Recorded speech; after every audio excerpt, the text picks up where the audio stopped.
My Wi-Fi is acting. All right, you live, live. Yes, yes. Another episode, Vulcan, Soapbox. If you haven't known, or the Living on the Rock, one of the most coolest, most informative show out right now. Vulcan Soapbox. Me, I'm your gracious host. There is Enos is the name.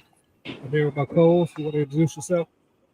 What's up, everybody? I'm Vulcan, here to get going, diving into the different topics we have for today. I want to apologize in advance for the technical difficulties that put the show out an hour late, but we're working on that. We're still new in the game. Yeah, Support we on us. color.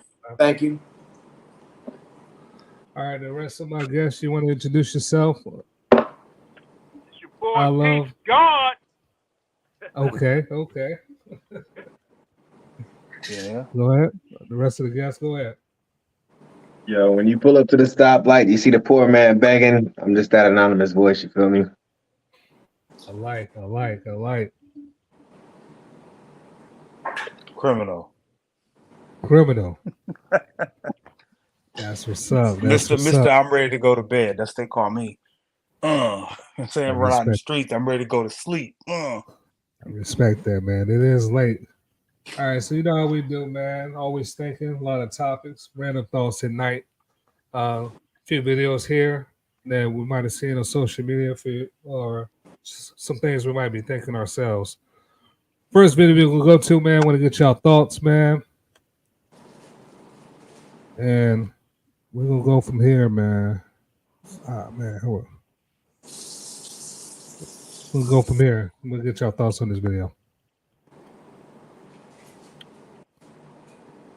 Y'all can see it? Yeah, we can see it. All right, let's go. Y'all ready? Yeah. Yes, sir. Let's go. All right, let's go. All right, let's go. Everybody just put their phone on mute, and then when y'all ready to comment, just take it off mute. All right, let's go. So trained and it's so embedded to have that Eurocentric mindset that worry about myself, worry about me, worry about mine, worry about mine. I'm not going to help nobody else who look like me build up when everybody else do it but us. You made over $100 million in your career, right? Is 105 going to change? 110 going to change your lifestyle? Realistically, you know how many people you can change lifestyle with $10 million in our hood, in our communities? We were in the lockout. We were in not the lockout, but we were in the bubble. George Floyd happened. That's right. We stopped playing. We're in there. We're gonna ask the owners for it. We're gonna ask the owners for it. Stop asking them for shit. What are we asking them for? I went down the line. No bullshit. You can show. You can ask these dudes if not. I got Paul George sitting right here. I got DeMar DeRozan, Russell Westbrook sitting right here. I'm literally sitting next to all of these dudes who are LA guys. I'm like, bro, I'm not counting your chips, but everybody else is. So you make 200, you make 200, you make 175, you make 150, you make 180. Why don't y'all have your own gym? Why we gotta go UCLA to work out in LA every time? You got your own. Y'all all come from the exact same community. You want to inspire kids that look like you. All it takes is 5 of them. 5. 250, 250, 250, 250, 250. What bank gonna turn us down? We about to build this whole shit out for our community. We're gonna build gyms, rec centers, start leagues, and all that. Who's gonna stop us? We got the money. We don't have the mindset. Our mindset, we'd rather go throw $60,000 in the club, in the strip club. Go throw $60,000 than go feed 2,500 people in the hood. Think about it. I've done it. I can't sit here and be like, oh man, I'm a hypocrite. I've done this money in the club, literally blindlessly, aimlessly drunk at a ball. And now I sit back like I'm a stupid ass. I could have fed my whole community 10 times over with the money I was just late on the bus. Right. Because I'm so wrapped into me. I got that Eurocentric mindset. I need this designer jacket. I need these jeans. I need this book bag. I need to be looking like this because the vets got this. I'm pushing this car. I'm doing. Why? Who am I impressing? I'm not even fulfilled with me. So trained and it's so embedded to have that Eurocentric mindset that worry about myself, worry about me, worry about mine, worry about mine. I'm not going to help nobody else who look like me build up when everybody else do it but us. All right, we'll just play the beginning part just in case y'all hear the beginning. All right. Y'all can all take up microphones off mute. Look, I'm gonna say this. I'm gonna go ahead and get started with this Was that what you think, Bogo? Was that the beginning? Do you remember that being the beginning of the video? Yeah, that was good. All right, so let me just go ahead start. I'm gonna start off, and then I'm gonna get your thoughts on this, man. Now, the Eurocentric mindset, I do got questions about that. I might reserve more comments at the end after y'all go. I don't really get what he mean by that, but I will say this though. I know he might have a lot of regrets about spending a lot of money, but I mean, to me, listen to me, he was doing what every young black dude was doing. I mean, it seemed like he was having fun, you know. So I don't know. So that's what it looked like to me. I mean, looking on social media, I think JRSmith been known to be with some attractive women in his past. So I think that's all he was focused on: playing ball, making money, and doing most people do when they get money. Most young black men when they do money. Herb, you got any thoughts? Oh, I love black men. Do you got any thoughts? I'm not saying this, man. Come on, bro. Unmute yourself. Say it loud, brother. I say not everybody's a leader, though. Not everybody's a leader. So that's something that someone has to come in and take the lead. You know what I'm saying? Not everybody's a thinker. Not everybody's the same. So it takes a community to do that. To do what he's saying. It takes his mind. Clearly, he's the one that sparks that thought of getting that in progress. So, but that's with everything, though. It always there's always somebody with that idea that sparks the movement or whatever it may be. Could be something simple. Going to the gym to play basketball. Just that simple. Not even as big as what he's talking about. Just hey, going to the gym to play basketball instead of going to do this. Let's go to the gym, guys. It's always All right, that one mind. So let me ask you: Do you agree or disagree with what he's saying? The stuff he was I saying. did 100% agree. 100% agree. Okay, what part? If you want to highlight some of the parts you agree about. I agree with everything he said. But I mean, it also comes with understanding what he said. Like, I just think that, like I said, it's him. Again, what I said, it's leadership. Not everybody's a leader. Not everybody's going to think that way. You know, some people are content where they're at for themselves instead of for everybody else. So if they're all content where they're at for themselves, then at that point, they're not really thinking about everybody else. Yeah, so where he's coming in, he's clearly had fun. He said he's had fun. But now he's saying, I'm trying to think for everybody else at this point. Not everybody's at that level he's at. It's growth. It's like I said, it's leadership too. So I mean, he may be dumb because he clearly, you know what I'm saying, passed the ball out instead of putting that layup up. But anyways, I'm just man. It was under pressure. Just saying. KD was looking the other way. He was lay that ball up. Y'all up. Y'all are winning, but it's okay. He said he was looking for a timeout, man. Give him a break. He said he was waiting on a timeout, man.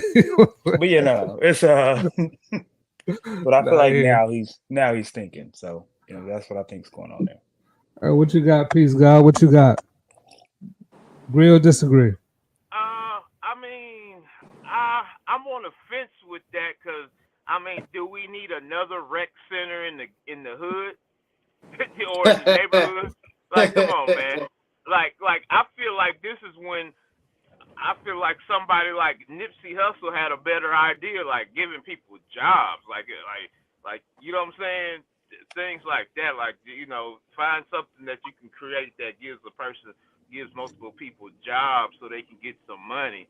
I mean, yeah, if y'all want to build a rec center or a gym or whatever, that's fine. I mean, because he said they're all from the same community. Speaking about, I'm guessing L.A., you know, and I guess you could do that in every city as well. But I would think it would be more so jobs, not basketball.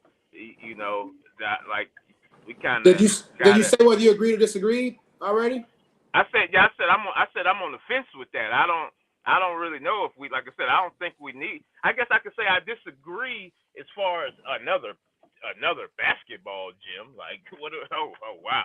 But he did say feed his community. I did hear him say that. So you know, I don't know if it's gonna be jobs. I definitely want to with the rec center. Go ahead. You gotta change that name. No, go ahead. What is it? Who? Go ahead. You. Is it my I turn? love me. I Hey, love me. say his Go ahead. name. Give him his respect, man. It's still Do it for the So vine. I I love want to me. Go interject ahead. because he respect said his pronoun. another gym, but I want to say that it's a gym that's ours.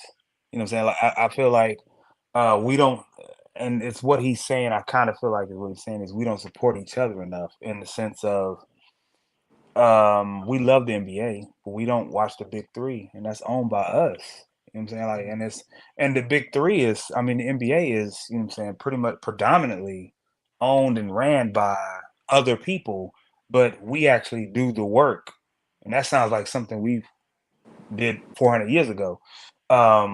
Big three, they do be hooping on that, man. I see some of them games, But man. Yeah. But it wasn't but our again, idea. But it's it's other time. something for us. You know Shout out what to I'm a saying? fellow James. So it's something for us. That's all I'm saying, and I think that's the big thing we got to look at.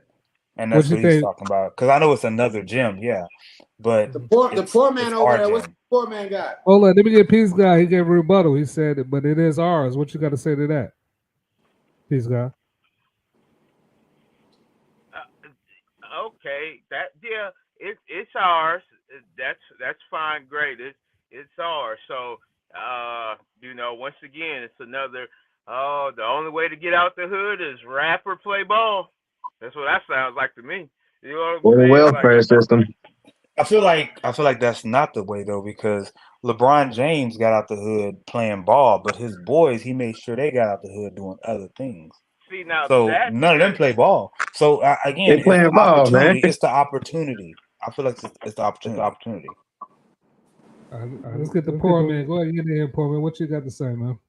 Hey, on this topic right here, it's a very small yes and a very strong no. I'll start with the very strong yes.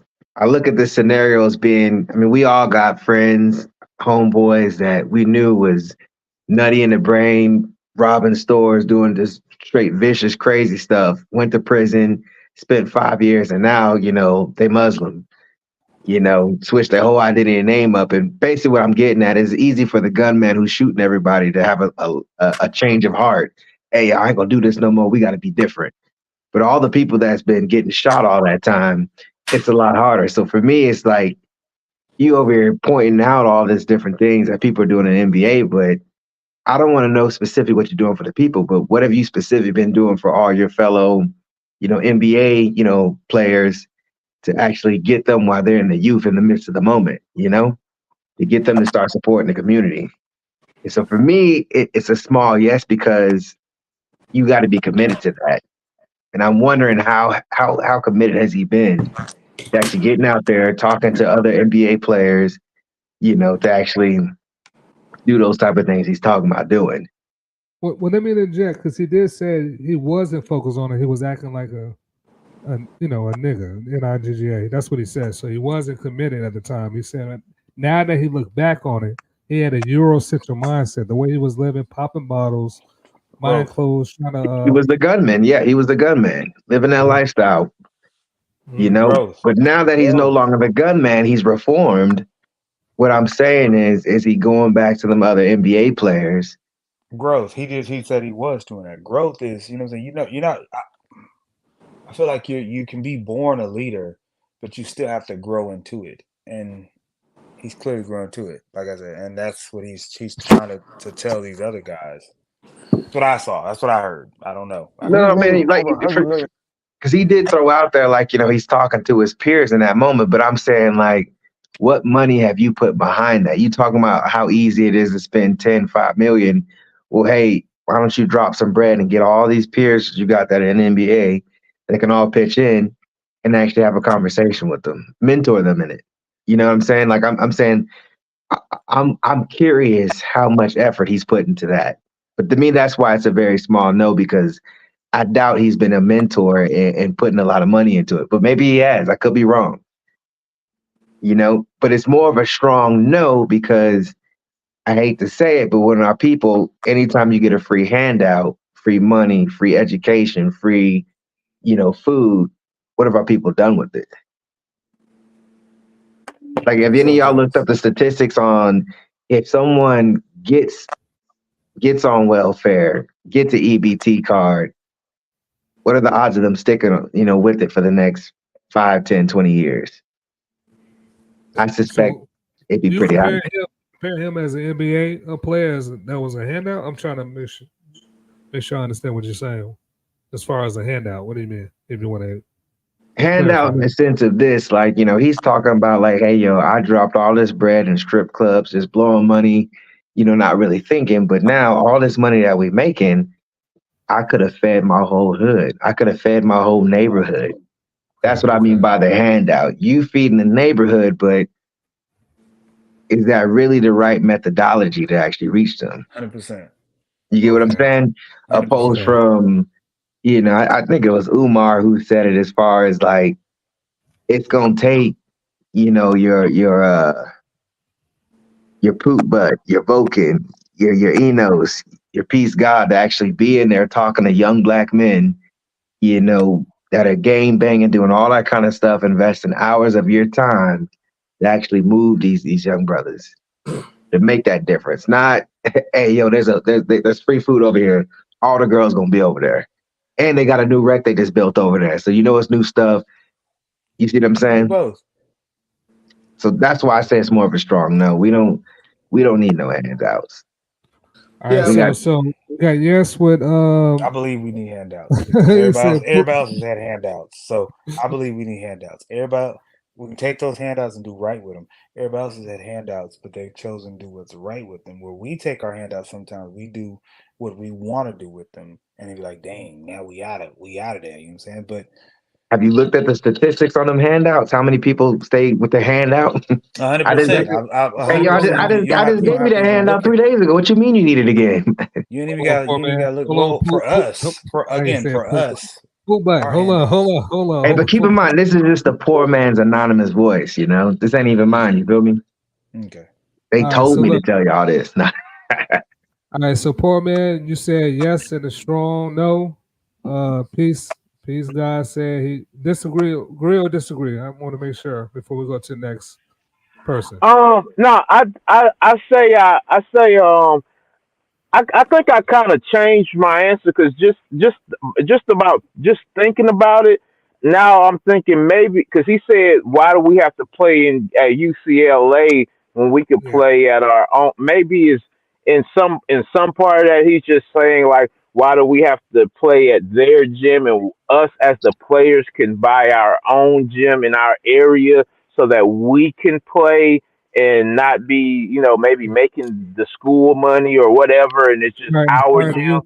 He said, inspire the youth. He said, stop asking the NBA for stuff. We can just build our own gyms, use our own money, and we can inspire people and feed our community. Yeah. Like I said, it's kind of a strong no because, like I said, I've seen the rec centers and the gyms in the bad neighborhoods and certain neighborhoods, and I'm like, if they are being used like that, it's usually like gets messed up ASAP, or like it becomes a place for gang activity and things of that nature. Man, it never really ends well. I think, like I said, give somebody. I'd rather start like a free trade school or something like that, where you could get taught trades or something at a young age in the neighborhood or something versus a gym. Now let's keep in mind he's an NBA player, so I mean that's his profession. I mean, some engineers probably wouldn't do engineer stuff. NBA players wouldn't do NBA stuff. I'm gonna go on to you, Vulcan. What you think about the clip? But can I throw a question in real quick before he gets in there? Man. So would y'all prefer Michael Jordan at the height of his career, height of NBA marketing him as a name, as an icon, as a voice? Would y'all prefer him to donate his time telling young black youth, y'all gonna waste thousands of dollars buying my shoes? Or would y'all prefer him to tell the youth, I'm building a rec in your community, come to my gym. It don't matter if you 5'6", 5'10", 5'7", 6 foot, y'all gonna see me shoot hoops one day. Who would like to go first? Vulcan, you go ahead and go first. I'm gonna go the rec because I'll go the rec because that's gonna last a lot longer than that message that he said. Especially when he was saying there was no internet, none of that stuff, so we wouldn't even know about it now. All right, Pooh Butt. This ain't I right. missed This the is question. I wasn't paying attention. Sorry. all right. Mainly, what I'm saying, because it kind of plays on what we're getting at here as far as like the methodology of how you're reaching the young black youth. Would you prefer Michael Jordan at the height of his career, iconic, in his prime? Would you prefer him to start a Well, rec in your local community and be in that facility one time that year, talking to the black youth and watching them practice, whatever? Or would you prefer him to tell all the youth, hey, look, don't buy these shoes. You guys are gonna spend the next couple of years wasting thousands of dollars on my shoes. I just What want are to they? make sure. Why are they Hold wasting the money though? Yeah, on. I the first one automatically because Hold the on. second one is Well, I just want to know how is this relevant to the conversation, if you don't mind. that's a Well, great question. I'm plugging it in as far as this is like, with the JR video, we talking about like I brought the point up as far as methodology. He's talking about we could have put in money and like, bought a wreck and, supported black youth and all this stuff. And I'm saying, No, I saw what Umar was basically saying is like, I think he's saying we can. He's not saying we we don't could have. need He's saying that. we can, and that's different. Well, Instead of I'm saying we need black men, just like all of us on here, to actually be involved in community more, opposed from just starting a local recreation center. That's the so you say you disagree. Basically, you disagree with JRSmith. We need more black men to be more involved in the community instead of the rec. Why can't those Exactly. things All right, so exist? go ahead, Fresh. Oh Why yeah, can't we those got things Fresh on. exist We got Fresh on. Go ahead. You already seen the video, together? so I want to get Vulcan's perspective, and then we could go to Fresh. I want Vulcan to go ahead and speak. Well, for me, I'm gonna take it in a slightly different direction. I just heard him slip in that word European mindset when he was talking about strip clubs. Well, I know the other videos about strip clubs and buying Louis and Gucci and stuff like that. I don't get the connection there. Mm-hmm. When I'm out and about, I see more blacks in a Louis and Gucci store percentage wise than I see anybody else. This is a fact. I don't get the Yeah, connection but he's making with the European mindset thing, and so for me, it's like, he's saying that mindset. Hold on, Fresh. Let him finish, and then you can go out. Go ahead. Well, I was saying I want to know the connection, and how is he making the connection that buying Louis and Gucci and stuff like that, or throwing money in the strip club, as he said in the past, how is that the European mindset? That seems to me to be black culture, black subculture. Okay, so the question that you want to know for the panel: how is him spending a lot of money, throwing money in the strip club? How is that a Eurocentric mindset? Who want to go first? You want to address that? Are you asking what he meant or what the overall phrase means? I think he said whoever told him that he could say that. I think he said what he meant. Well, James is talking about his European mindset. What he's saying is none of that stuff is black owned or black made or African centered. Like it's all from Europe. Well, throwing money in the strip club. So essentially, but he said the mindset. I watched the video. He didn't say. I don't think he was talking about the strip club when he said the European mindset. That's definitely us. No, that was different. You separate that from the designer clothing. All right, hold on, everybody. Hold on. Do we need to watch the video again so everybody be on this? No, the European mindset was about doing just for yourself only, and maybe just the people around you. That's what he was talking about when he said the European mindset. He made an example by saying buying the Louis and Gucci, i.e., that's not for nobody but me. That's not helping anybody. That just make me feel good about me. And if you want to be real, technically, the European mindset made this. Oh, he dropped out. Who dropped out? Peace. I didn't hear the last part of his statement. Maybe I dropped out. No, you don't hear me anymore either. But yeah, so what do y'all think about that? I mean, like he's saying he didn't say European. Then I can see somebody saying he said European mindset. The mindset of a European. I think that he's regurgitating. So to be honest with you, I'm not going to spend too much energy trying to interpret what he said because I don't think he knows what he's talking about. If I'm being honest with you. What are we talking about? I think we're getting off topic from. Which I mean, James said he was going to take it a different direction. So yeah, I know, but that takes away from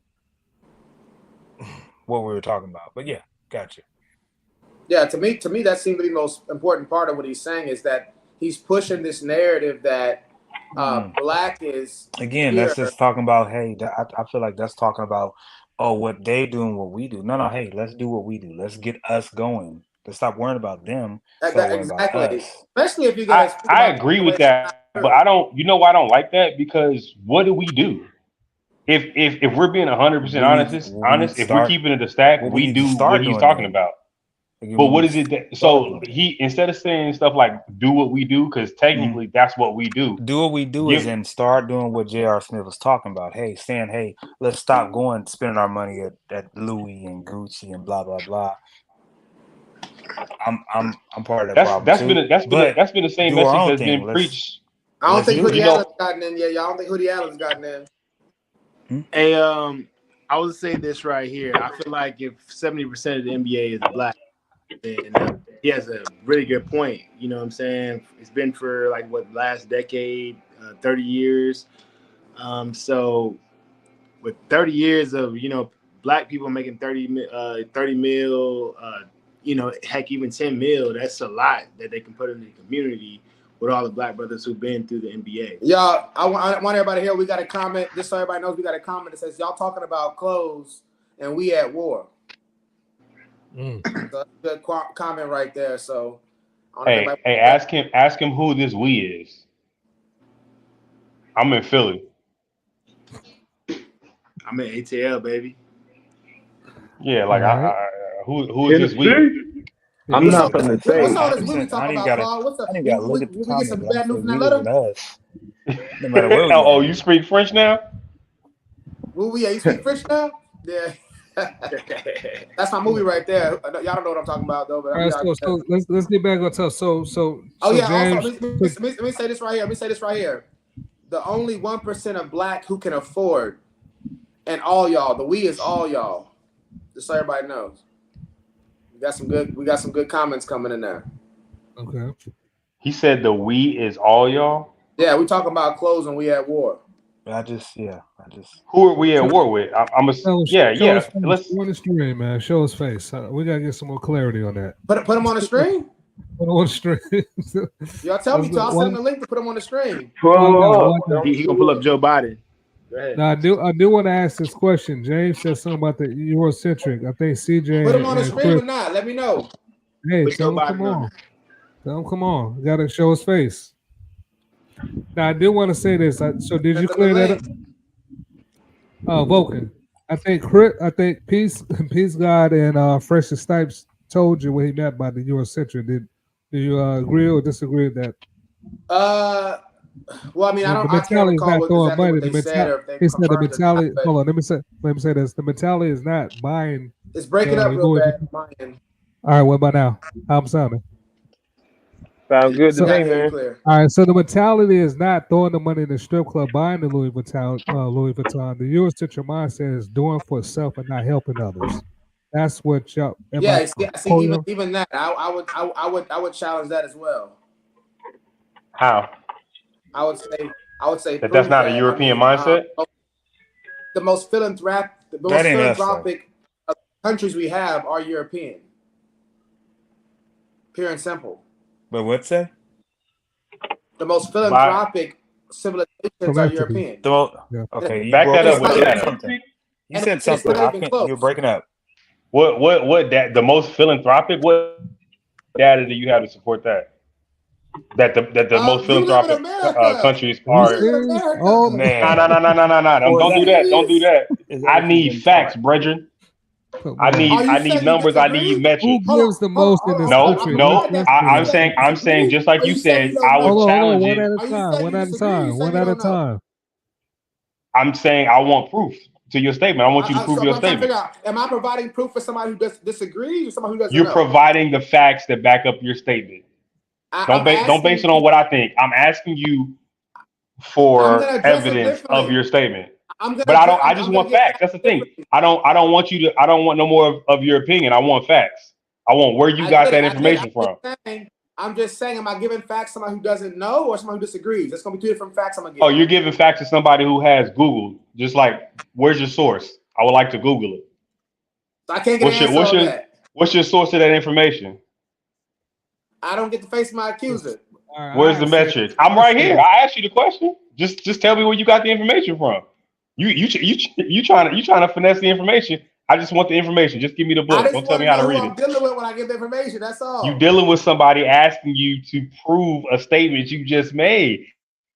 I know. Because you said facts, and then you said plain and simple. Disagrees. But that's not for right now. The question is right now. Give me the facts, because you know what I would agree with. Facts.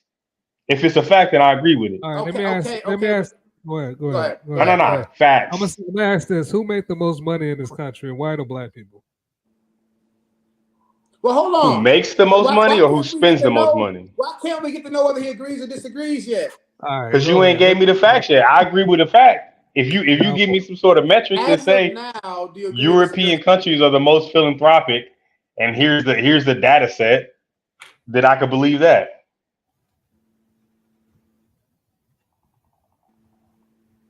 There's Enos went off. Okay, so I don't know how we went quiet right here.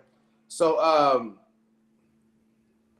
does anybody else want to say whether they disagree? Can I know what I'm dealing with? People disagree or agree? No. We want to hear it. Go ahead. Answer this question. So nobody wants the burden to shift that burden. Put that man's feet in the fire, bro. Give me the facts, G. So basically, y'all want to have a full investment with no investment shown in the conversation. Is that what I'm hearing? I asked all I asked was a and I'm asking you made a statement. I said back that statement up with evidence. And I'm saying, as of now, are you in the I don't know category, agree category? I'm in the I need facts category. I'm in the back up your statement with facts category. Fresh not going to answer. The Vulcan. Do you want to go on? He's not going. He's not going to agree which category. I'll provide evidence once I know who I'm dealing with. He said it doesn't matter who you're dealing with, just to provide evidence. It doesn't matter. That's crazy. Look, he dancing right now, boys. I'm shooting at his feet. He dancing. Dance. You just want to know: is he providing facts for somebody who disagree, or what's the other? I know what you want to know. It doesn't matter. Because facts are facts. Because here's the thing: the person who doesn't agree or the person who doesn't know still needs the same. Source of your data. I would deal with them differently.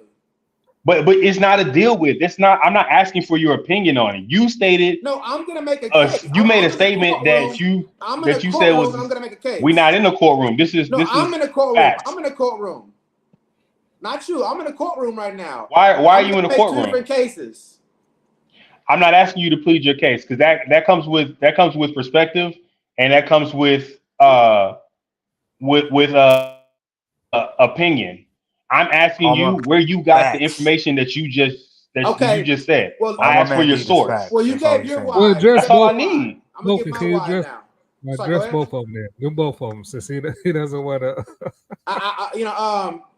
Why, Darius? Why you letting him get away with this? Don't address both of them. Where is your source? What book, article, data set did you get that information from? That's what I'm asking you. I'm not saying. If I'm dealing with somebody who disagrees, I'm gonna ask them. Okay? Let me phrase it like this: Is your source different? Is the information, is the place that you got that information from different based on whether I agree or not, or is this? It should be the same either way. You got that if you got a definition from a dictionary of a word, you said this is what this means. It's a fact. Whether I believe you or not has nothing to do with you telling me I got it from the website. Fresh, if you don't mind, let me interject. All right, Vulcan, this is what he's saying. No matter how you're going to deal with the person, he just want to know the facts. So you should use the facts no matter who you're dealing with. He just wanted to know the source of the facts, no matter how you're going to deal with the person. Is that did I represent you right? What you was asking? I didn't need you to help define what he was saying, but I appreciate you. He understand. Yeah, okay. What I was saying was right here, because he gave his why now, right? I'm gonna give my why. If I'm dealing with somebody who disagrees, I'm gonna ask them what burden of proof would they accept. What rubric of success would they accept, right? If I'm dealing with somebody that doesn't know, I'm just gonna here goes a nice data set for you. It says the #1 most philanthropic country in the world is Indonesia. The second one is, are you listening? Kenya. The one I see right here says Kenya. with data Kenya from is all number 10 two. years compiled, Number three is the United States of America. 48%. Yo, I'm thinking for the sake of time, are you making the stance that if he's not going to present his beliefs on it, that you're not going to provide it? If so, let's move on. I agree with that, sir. Let's Wrap it continue. up. I'm not interested in your interpretation of the fact. I just want your source. What do you think? What do I think about my why? My why is this right here. If I'm dealing with somebody who disagrees, I'm gonna ask them what type of rubric would they use to be determine that, because I'm gonna try to match their rubric. Because again, I don't think it's a bad That's why. not how facts work, James. James, that's not how facts work. I asked you for your source, bro, not your interpretation of what you said. No, I'm gonna you made make a statement. statement. You stated that statement was a fact. I asked you where your information came from. I'm just not gonna give a fact. I'm gonna connect facts to make a case. Which I'm not asking you for your case. That's what I'm saying. Y'all have to define right now, or basically make a decision. Exactly. That's what I'm saying. Are you going to provide it without him stating his beliefs or not? If not, then let's move on. I agree with him. Basically, James, I don't think James has a source that he can provide us. I'm willing to move on. Vulcan, excuse me. So the flip side of it is, are you willing to call him out on that, state your beliefs, and see if he has a source? I don't. If not, again, then I let's don't move have on, a belief. fellas. Everybody got to believe facts. Show of hands who want to move on. Show of hands. Show of hands. I'm only raising my hand if they both say that they're not willing to reveal their hand for the other party to do it. Please, I can answer your question about his hand is not hold on, Fred. Hold on. They held us up this long. I feel like they should at least state, James. Vulcan.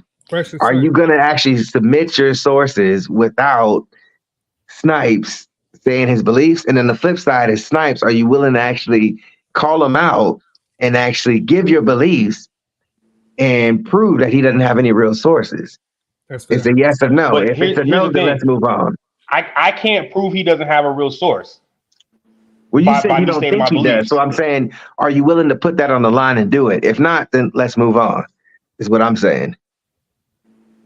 And specific, I'm only saying it because y'all held us hostage for the last 10 minutes. I'm saying I don't know. Hey, my drink which is why I'm asking the brother for knowledge. My drink is almost gone because I sit here and listen to y'all.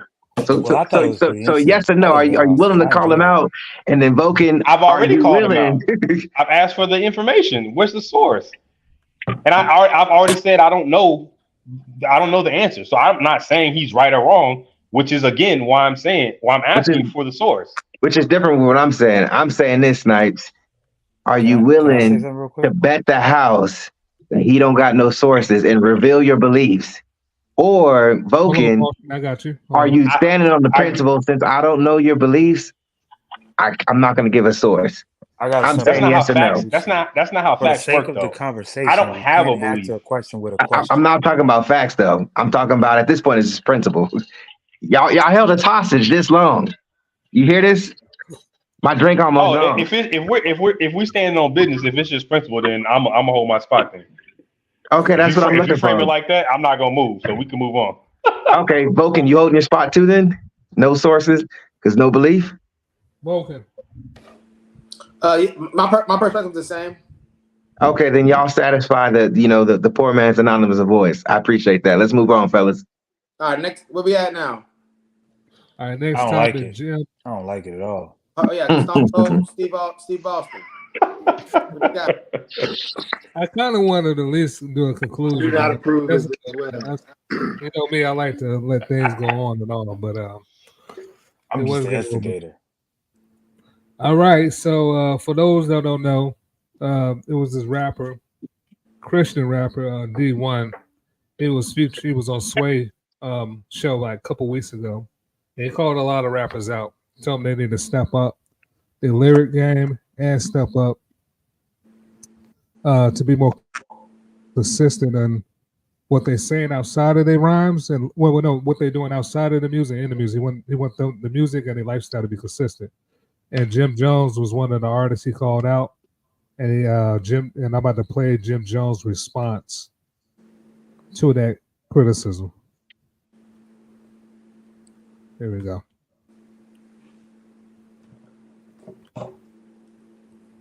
I really do a lot. Yeah. He talked about lyrics. I don't care about none of that. Okay. In real life, I do a lot for the people. Miss me with the rhetoric about what I do in my music. I get money off my music. Don't tell me how to make my dollars. You got to watch whose names you mentioning out here. You heard? Yeah. Because my little cousin might not like how you mention my name. You heard? Ooh. Then he might want to slap a dread out your head just because he don't understand that you're using my name for fame and he don't understand that. Yeah. There's a certain way to go about certain things when you're using certain people's name. When you do certain things, it's a reaction for every action. What's the best way? It's out now. It ain't no best way to have a conversation. He got to see me when he see me now. Okay. You heard? If he reached out, he had the chance. He could have reached out. Boo. That avenue of talking to me is out. That's out. You heard? I had the same conversation with Farrakhan. How did that go? He summoned me for saying his name. Oh, okay. Yeah. You did? Yeah. If you know now what you're talking about, young man, let me school you to what you're doing. Well, yeah, it is music. So in a bit of music, you do get you get what you get, you heard? But we're still in the entertainment business. But miss me with the bullshit, you heard? When you see me, keep your hand down, you heard? Where you from, New Orleans? Don't play with me like that. People from New Orleans already called me, you heard? You preacher, get out of here. You told to. What was that, King? You told? Yeah, he told. So we ain't gonna get into that. I just want to heat him up. Will you snap on him? Yeah, of course. No. Look like you sell incense. We got other things we could go. But listen, I'll say this. He look like he sell chew sticks on 2/5 by the 4th train. Come on, let's not do that. Come on, Jim. No, but listen, what I'm saying is, I'm glad you addressed it. Bro, he's not. Let's not even talk about him. I don't even know him. Let's move on. I don't really care about him. He's a figment of my imagination. Well, let me say this. People reprimanded for less. I promise you. Yeah, niggas will wrinkle your shirt for way less than that. Yeah. I will say he's been putting in work for years. Yeah. And he's been all over the country. He didn't work obviously not working for him because he's using other people's name. If he was doing something from his heart, he shouldn't use nobody else's name if you've been outside doing that work. That's it. I don't want to go back and forth. I just want y'all to know he's done work. He does work in a different area. All right, keep doing work. You heard? Okay. Leave me out of that. You heard? I promise you, leave me out of that. I'm scared for anybody that bothers me. I don't want no problem. I don't want no drama. I don't want you to mention my name because I don't want no drama. I don't want to get an attitude because you mentioned my name for no reason. I don't even want to get into that. Okay. I start glitching and shit like that. You heard? You got me very upset about this, bro. Let me know what you do besides preaching to the people, bro. You heard? When you want to do something positive and do something for the people instead of talking, holla at me, bro. So I didn't. All right. I'll mute everybody. I think I muted everybody. I promise you, if he took them shades off, he'd be crying. You could tell D1 shook that man in his core. All right, poor man. Agree or disagree with what Jim Jones is saying? Let the panel It's know. obviously disagree. I mean, the dude's contradicting himself all throughout it. If he sees what I do for the people, but hey, my little cousin might misinterpret that. It's like, come on, bruh. You can't be for the people and still try to push that thug life. And this is outside of your music. What you're talking about is you're mad. Say, I do my music for the money, but if you see what I do for the people, and then bring up your little cousin murking people, yeah, baby. It's like, get out of here, bruh. You could tell you crying that night. Hold on. YDG, welcome to the platform, man. What's up? What's up, man? What's up with it? How y'all doing out there, man? See, I just want to time in since I heard y'all talking about being black men. I want to hear what y'all really got to say, man. You know what I'm talking about? Cause my thing is, what I meant to say is, y'all was talking about the Louis V and all the clothes and shit. My thing is, we spend the most money. You know what I mean? Even though we may not make the most money, we spend the most money on unnecessary stuff. And what really got us in the hole is integration. If you go back, I asked people, do you think we better off now or we be better off in the 20s to the 60s? That's a question for the panel. I mean, yeah, I guess for everybody. Do you think we better off as black men now or in the 20s to the 60s? What's your criteria? What do you mean by better off? Just overall? I ain't gonna lie, it sounds like an interesting question. As a people. Okay. Do you think we're better off now or back then in the 20s to the 60s? I'll go first. I think we're better off now. Who want to go next? I think we got more opportunities now. I think Eno should put a little bit more meat on that bone. Why now? But pause. Hold up. All right, I explain why we met. Yeah, I'm from the young generation. No homo. I don't use pause. I say no homo. All right, let's go. Hoodie Atlanta. Can't say it on Facebook. Hoodie Atlanta. Hoodie Atlanta. Where you at? Where you at?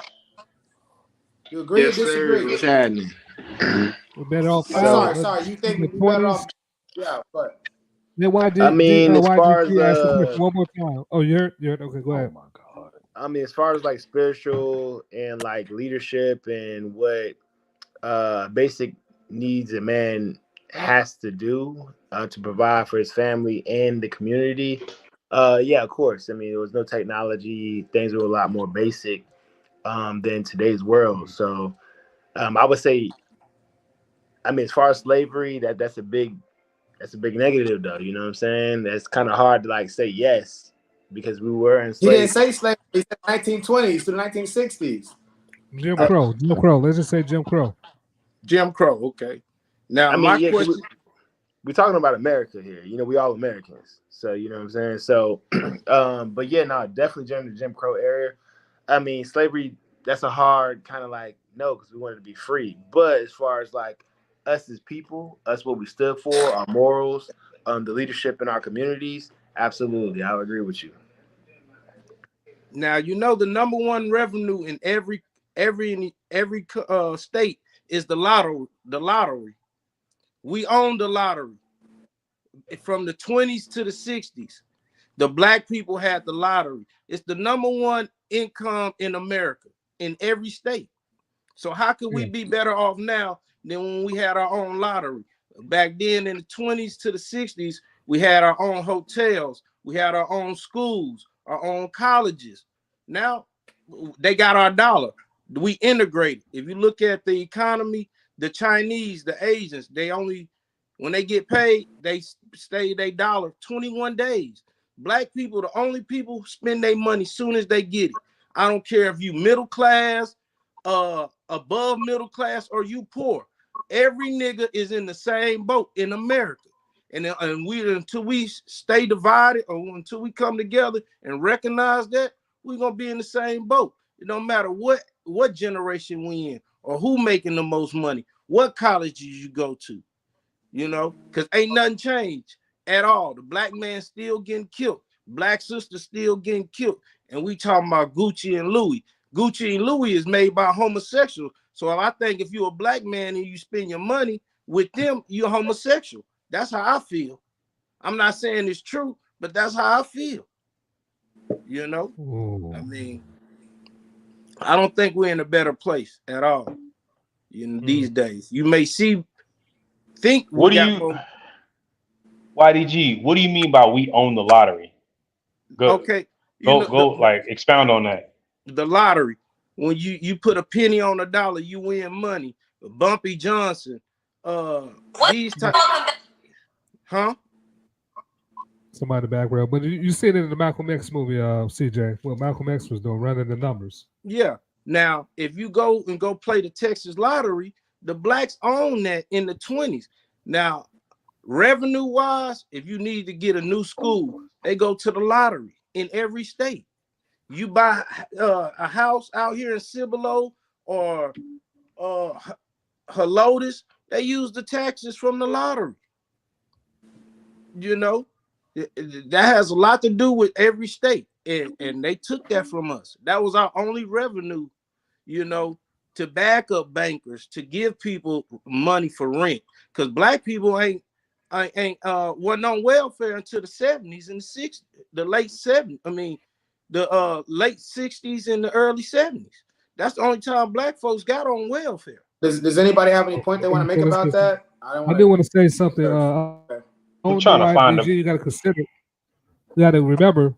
You ever heard of the talented 10th? Say again. The talented 10th. No. Am I coming clear? Everybody can hear me fine? Yeah. Yeah. I'm trying to find out. I'm trying to find an article or something that. About the what? Yeah, it was just like, if you don't mind me asking. But it's his story. Hold on, it's let me the finish, white y'all. man's story. They gonna tell whatever. They can tell the numbers. If you don't mind me asking, I don't think he ever really defined what he means by war. I mean, there's a bunch of statements being made, but I'm trying to get the main point. He definitely took a hard left. We're gonna get to that. We're gonna get to that. Now let me finish my statement about the talented 10th. All right, so for those that don't understand what YDG is saying, it's just they compare the running the numbers back in the early 20s to the 60s. They compare that to how the weed game was for black people nowadays. How a lot of black people got rich off selling drugs, what marijuana is nowadays. A lot of black folks got rich off selling marijuana, and then the corporations came in and monopolized it. Now black folks are not getting money off of it. Black folks are making a lot of money running numbers, winning the lottery, and then big companies start doing the Powerballs and start investing. And now white folks is only getting most of the money off the lottery, right? Is that right, YDG? Yeah, yeah, that's what I'm saying. All right, so what I'm saying, those people that was so what I'm saying, the people that was successful at the people that were successful at that, running the laundromat, the businesses, was a small group of black folks that was actually benefiting off of that. It wasn't all of us like we was doing better. It was the smartest, the brightest, the best looking, the best dancers, the best of all. That's why they call it the talented 10th. They was eating off a lot of that. Not black people in general. So, not the masses. Not the masses. So are we saying that white folks didn't have their version of that? It was just us. They didn't have a lottery. They didn't have. They didn't have numbers runners. Historians. A lot of historians say no. Black folks was the first doing that. We started that. Yeah, I'm just saying. A lot of historians say we started, but to me, it's like, let's say we grant all the argument. What historian? What's the main point? Somebody post an article or something. I'm unaware of this. Just I'm not Google saying it. you're wrong. I'm saying I don't. I did. That's why I was saying I googled it. I didn't find no. I didn't find no. Nothing backing it up. That's why I'm asking. Conversation and start researching stuff in the middle of the show. I don't think we should start doing that. But I mean, if we don't know, we don't know. But I think if you say something, you gotta be able to state your sources. This is known, Fresh. I'm telling you, trust me. It can't possibly be known. I don't know it. I'm not saying they started. I wouldn't say started, but they made a lot of money in the underground before. My man said we owned it, and it was taken from us. Which is a strong claim, which I agree with CJ on it. But to me, it's like, let's say we grant that. What's the main point? Madam Sinclair, she owned it. Duck Schultz tried to kill her. Madam Sinclair, the one who brought the game from Haiti in Havana. You can go look this up, man. I went to. While I talk like this and act like this, I went to an all-black school. I learned Swahili. See, I wasn't indoctrinated into the white man's world about, I got to go look this up. It says in you. It can't be on you. It got to be in you. So let's grant the Madison, Swahili, all that, but what's the main point? The main point is we debating about nothing and we're not solving nothing. That was my whole thing why I came on here. We debating about who got this and that, and we're not trying to solve the problem. What's the solve, YDG? What's the solve? You really got to separate. You got to separate it. Get your own. Separate within America. We're going back to Africa. What we doing? Yeah, in America, we got to separate because if you look, Africa would ship us right back. Going to war. We're going to war with white America. We having a civil war, and we're gonna carve out our own part of America. What we doing? I'm not saying all that, but I mean, I'm asking how. Well, can I speak to that real quick? YDG and Freshy Snipes. The reason why Freshy's asking that question, and it kind of is exactly what I was gonna say, is the issue with the segregation versus integration conversation is that we're still dependent upon their military at the end of the day, because they could wipe us out anytime they wanted to. So we'd be appealing to their good graces, saying, hey, look, we want to be separate, but please don't hurt us. Please give us our own piece of America. Yeah, please just give us our own. Because what part of America do black people own that we could just say, hey, y'all can't come over here. We're gonna do our thing over here. Y'all stay over there. I'm not gonna say what part of America? I understand you. So when I ask you, are we having a civil war? Because that's what. If you're not saying please, if you demanding something that you don't own, you have to take it. How are we taking it? It got to be violence. Just to add a small little tad bit too on there is this: is you speak about like how black people are the biggest consumers. All that consumer money has been spent that we've been paying taxes on makes it to where we're just as entitled for all the military, money them taxes funded as any other American. You live in the same America I do? Hold on, Fresh. Let my kid's still up. You want to chime in? My kid's still up. Your kid's still up. Why you on the show? Yo, his name change is killing me, bro. We'll go to that. We're gonna go ahead. You want to add anything? Well, then, hold on. I don't want to move on. I'm asking what the solution is. All right, because the whole premise of YDG's statement is we just debating and we ain't solving no problems. I'm asking what the solution is. What's the solve? Well, he said separation. Yeah, that's the solution. Okay. He want me to say war. He must. No, I don't. Listen, I'm gonna tell you. I'm gonna tell you right now. I'm not gonna lead you. I'm not gonna lead you into nothing. No, but I'm not trying to lead you into nothing. With all that though, when I ask a question, I'm asking for your answer. Whatever your answer is, I don't care. Okay, my honest opinion. All right, go ahead, YDG. Well, we need to separate, but let us. But my conversation. I'm not scared to go to war. I mean, because blacks, they too nice and they too friendly. So you got to get rid of the ones that ain't gonna go to war with you. Let him finish, Fresh. You got to get rid of the ones who ain't gonna go to war with you. If you want to go to war, you got to first get rid of the blacks that's too friendly and too nice to their kind. And then there's a lot of collateral damage here. So not necessarily. How are we getting rid of the blacks who ain't going to war with us? Say again. How are we doing that? Doing what? You said we got to get rid of the blacks that's not going to war with us. How are we doing that? You got to infiltrate. You got to infiltrate. That's the whole thing with black society was for you to go to college and learn their system and infiltrate. But blacks, like I said, they too friendly, too nice. They want to play the game. The game was to infiltrate and learn the game and bring it back to your people and separate. But I mean, a lot of blacks ain't built like that. They need that man. They need their religion. Let me ask you something, YDG. Yeah. How is that any different from what white folks was doing to us 100 years ago, killing black people off? How's y'all doing? Black folks that say they love and want to further the black race, so right? How killing them off is any different from the so-called enemy we had in the past, the white man? How y'all any different? Attacking them? Yeah, you say you're attacking other black folks, right? These are black people too, just like us.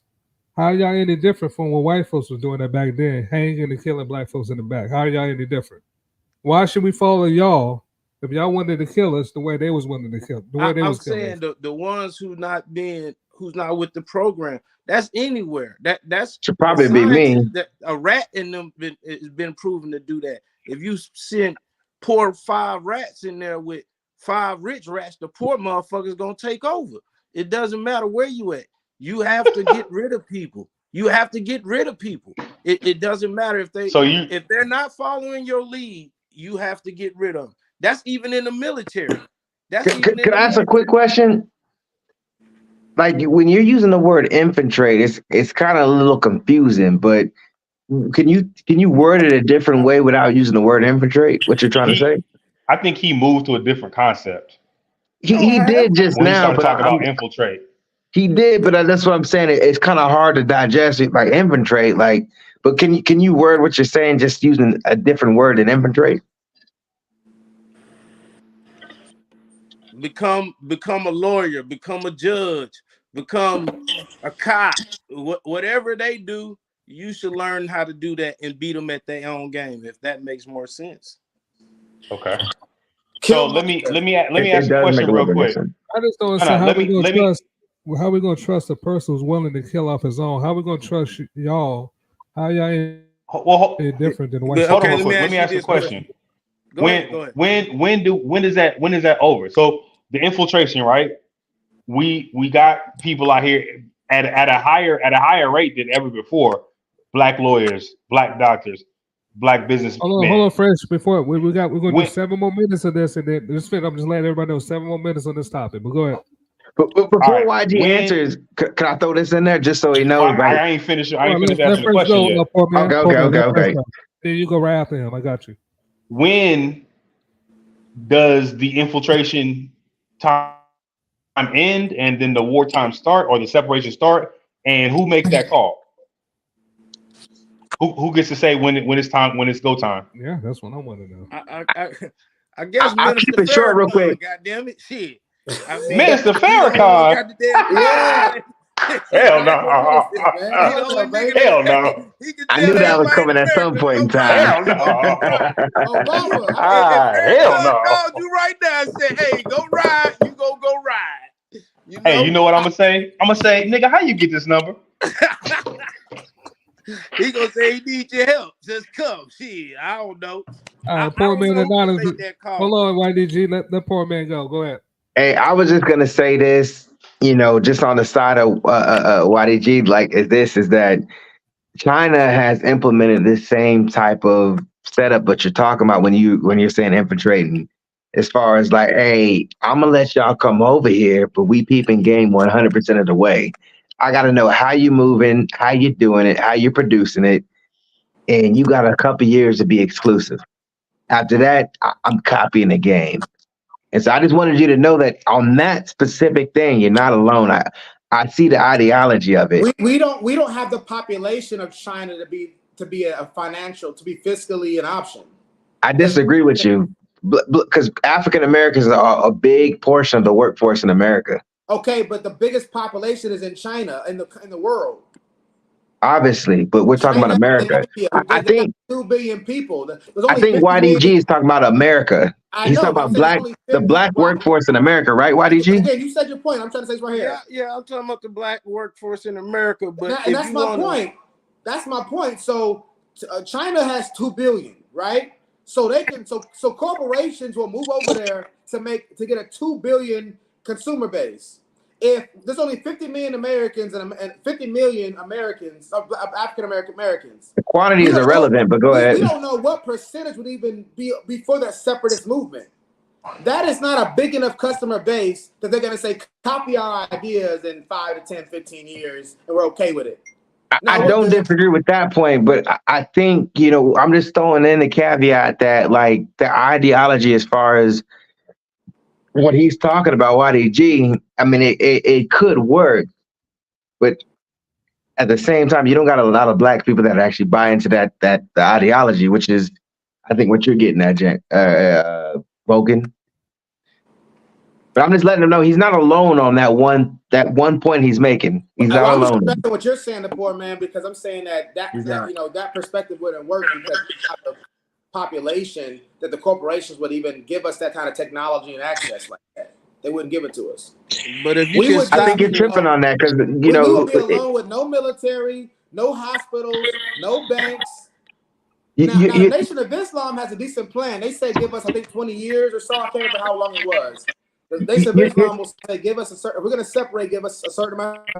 I don't think that'd be enough. I don't think what they say will be enough time. Actually, I don't think it'll be enough time. But they at least. You're not thinking how powerful money is. If the NFL right now called up Biden and said, "Hey, all our black athletes quit," Biden's going to act immediately. That's the black workforce. If the NBA, Silva called up Biden and said, "Hey, all the NBA players aren't playing because you said this." That's the power of the black workforce. I think that's what YDG is getting at. The power of the black workforce would elicit an apology, a public apology. What is that actual? What part of the needle is that moving in real world politics? Well, what I'm saying is when he's talking about infiltrating as far as learning different jobs, learning how things work, Can I please saying pause if y'all? the black workforce is Killmonger, very, let's talk. yeah, the black force is within that. The black force is a very heavy component. We don't have enough Congress and senators as black people. That's it. To be honest, we don't have enough. But you said it's go time. We ain't had time. We working on it. We getting there. We had plenty of time, but yeah. You said we. No. There has been plenty of time that has gone by. We ain't had plenty of time. We just started getting to these opportunities in real life. That being said, before I love y'all, my black brothers. The word is infiltrate. I cannot hear nobody else say infiltrate. I'm sorry, it's making my eyes twitch. That was it. You got what? We gotta watch you. You the nigga who gonna tell on everybody, trying to talk all correctly, ass nigga. You know when you in the hey man, come on. We all black. You the one said I who can't tell on us. We gotta. You said I can't speak the English language correctly. We gotta watch you. You think you so I'm a snitch because I'm a snitch because I utilize the language properly? Hey, you are going to switch your name to Uncle Ruckus, but I'm just joking. I'm just saying we having a bro. When you go in the barbershop, black barbershop, ain't nobody in there talking correctly. You know what I mean?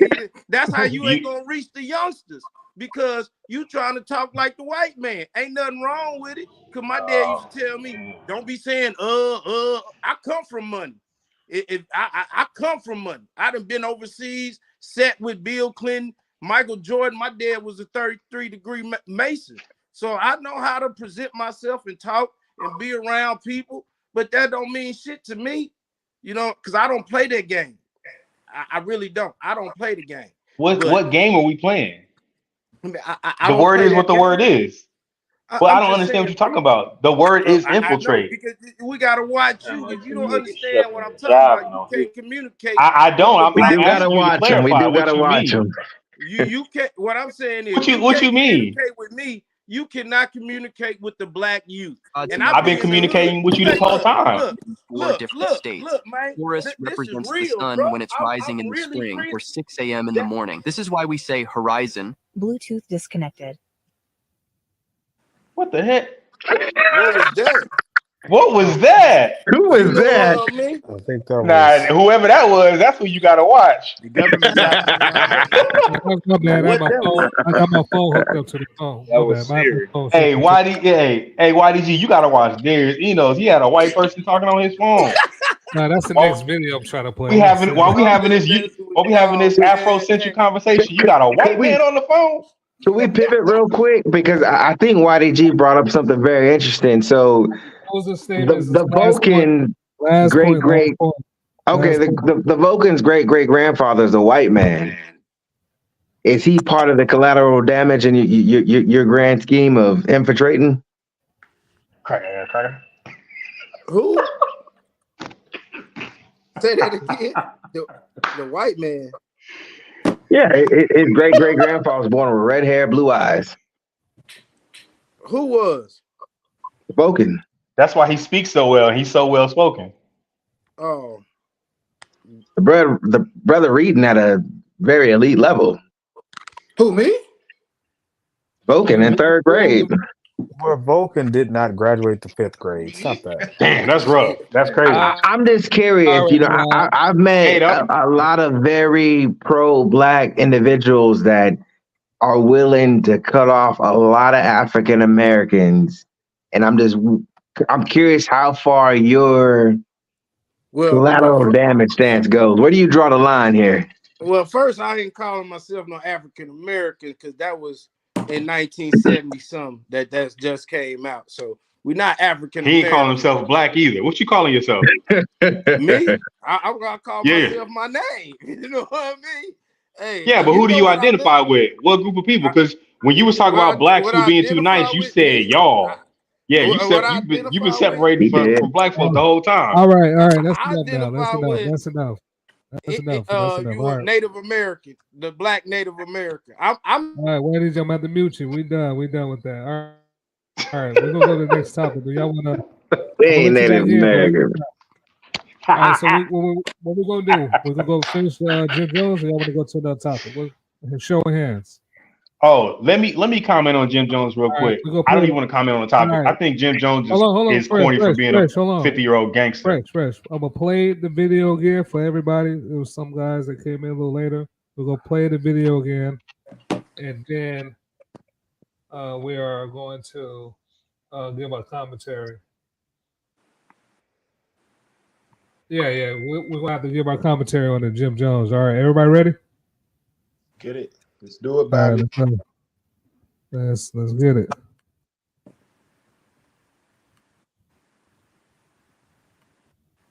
There we go. Mute while the video is playing. Mute your background, and then unmute it when y'all ready. Got something to say. I really do a lot for the people. Mm-hmm. He talked about lyrics. I don't care about none of that. Okay. In real life, I do a lot for the people. Miss me with the rhetoric about what I do in my music. I get money off my music. Don't tell me how to make my dollars. You got to watch whose names you mentioning out here. Mm-hmm. You heard? Yeah. Because my little cousin might not like how you mention my name. You heard? And then he might want to slap a dread out your head just because he don't understand that you're using my name for fame and he don't understand that. Yeah. There's a certain way to go about certain things when you're using certain people's name. When you do certain things, it's a reaction for every action. What's the best way? It's out now. It ain't no best way to have a conversation. He got to see me when he see me now. Okay. You heard? If he reached out, he had the chance. He could have reached out. That avenue of talking to me is out. That's out. You heard? I had the same conversation with Farrakhan. How did that go? He summoned me. For saying his name. Oh, okay. Yeah. You did? Yeah. If you know now what you're talking about, young man, let me school you to what you're doing. Well, yeah, it is music. So in a bit of music, you do get you get what you get, you heard? But we're still in the entertainment business. But miss me with the bullshit, you heard? When you see me, keep your hand down, you heard? Where you from, New Orleans? Don't play with me like that. People from New Orleans already called me, you heard?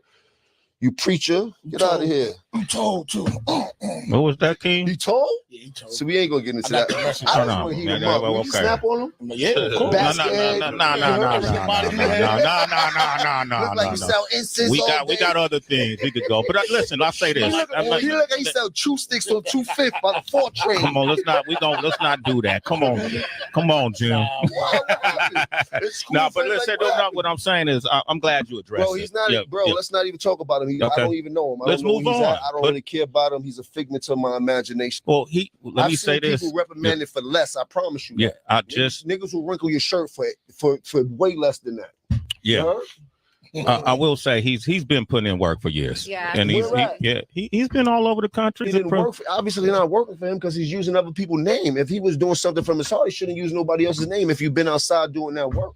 That's it. I don't want to go back and forth. I just want y'all to know he's done work. He does work in a different area. All right, keep doing work. You heard? Okay. Leave me out of that. You heard? I promise you, leave me out of that. I'm scared for anybody that bothers me. I don't want no problem. I don't want no drama. I don't want you to mention my name because I don't want no drama. I don't want to get attitude because you mentioned my name for no reason. I don't even want to get into that. Okay. I start glitching and shit like that. You heard? You got me very upset about this, bro. Let me know what you do besides preaching to the people, bro. You heard? When you want to do something positive and do something for the people instead of talking, holla at me, bro. So yo, I didn't realize because I just made a video.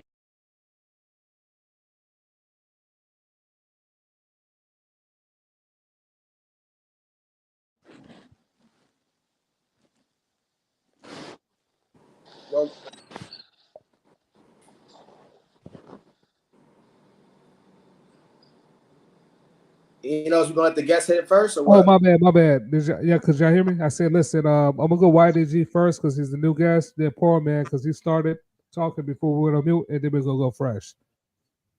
All right, y'all heard the lineup? Yeah. Yep. All right, so stop sharing. All right, so go ahead. Agree or disagree? YDG, let's go. Street-wise, I guess I have to agree. Entertainment-wise, I disagree. If that makes sense. Explain. Please expound. Yeah. Like it. We'll do street-wise first. Let's do that first. like he said, his cousin don't like what he said, so that he may handle it in the streets. So you can't get mad at a youngster taking up for his uncle or his cousin in the streets, because that's how he living and that's how he want to settle it. Now in the entertainment business side, you may not book the dude, you may not let him get on the air, you know, something like that. But that's just the industry. Okay. So go ahead. YDG, do you think Jim Jones's response is valid? To a certain extent. Damn. I mean, he said he agreed already, but yeah, to a certain. Yeah, what you think? Go ahead, poor man, because you had already started on this. Anything else you want to say, YDG, before we go to the next person? No, go ahead. All right, go ahead, poor man, anonymous. Well, for starters, I'll think it's straight comedy. I mean, you talk about a walking contradiction and not even realize what you're saying.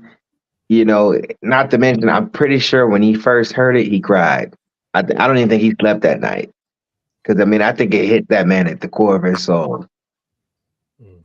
Because even you take it back to slavery days, you had them slaves working in the field, then you had your Samuel L. Jacksons and Django, you know, working off the back of your people. Well, why'd you say it's a walking contradiction, though? Well, mainly because he starts off by talking about, like, you know, if you don't see what it didn't show you played it at a later point during this one, but in the first one you played, he talks about, like, you know, things he does and he tells people in the community. But then right after that, he talks about his little nephew who hears something, which is the exact opposite. You know, what he supposedly is preaching in the community was D1's whole point, that if his little nephew heard that, he'll come for him. And it's just like, you don't realize that that's a picture of what D1's saying is you failed your little nephew. Why is he coming for me when I'm saying this stuff and it's true? And if you really been out here preaching that stuff to the people, it should reflect, you know, in those closest to you. You know, I don't want to split hairs on what he's saying. I think he said he does a lot. So we don't know what that means. He said he does a lot for the community. And well, he's playing off D1. So, I mean, whatever this a lot is, if he's playing off what D1 said, it should be defined based off of what D1's saying, especially if he's bringing up as a point, you know, towards what he's saying. And so for me, it's a big contradiction. It's really sad because, you know, and I'm glad he's not like a bigger rapper than what he is, you know, because, I mean, it's just like that's pretty sad to me, man. Like, bro, like, any thoughts on you don't get it? Any thoughts on what DG said as far as the streets and entertainment? What's your thoughts on that? I'm sorry, repeat the question. Me? Yeah, YDG said he agrees. Street. If you don't mind repeat that, you agree on the street wise, but entertainment wise, you don't. Yeah, entertainment wise, business wise, I don't agree. You know, they're gonna mess up your money. Whatever they got going on, you should be able to talk to that man. You know what I mean, face to face. Now his little cousin, little nephew, he gonna handle it how he see fit. That's all these little youngsters. That's all they want to do. You know, be in the streets. You know, so I mean, Jim Jones, he probably do take care of a lot of people, you know, that's in the streets. That's what I getting what he talking about. But in entertainment wise, he shouldn't be messing around calling, you know. I mean, that gonna mess up your business, period. You know what I mean? Getting on the internet and back and forth. I mean, I just look at it as D1's point is, you know, basically trying to like reform the street biz type of like thinking in the sense of what Jim Jones is using. And using an example of his nephew. The whole idea of what D1's saying is like reaching those people. You know, you can't have your cake and eat it too, basically. You know, and so for me, it's just a huge contradiction. It just doesn't make sense. It's like, look, I mean, you can't say this is how I'm making my money, so I'm gonna do it. But hey, you don't see what I do, what I help the community with. Hey, and by the way, if my little cousin heard what you saying, you can't do that. It's like, no, the whole point is, look, dude, like if you really trying to make a difference and you should be, you know, trying to help young black youth, specifically in the hood.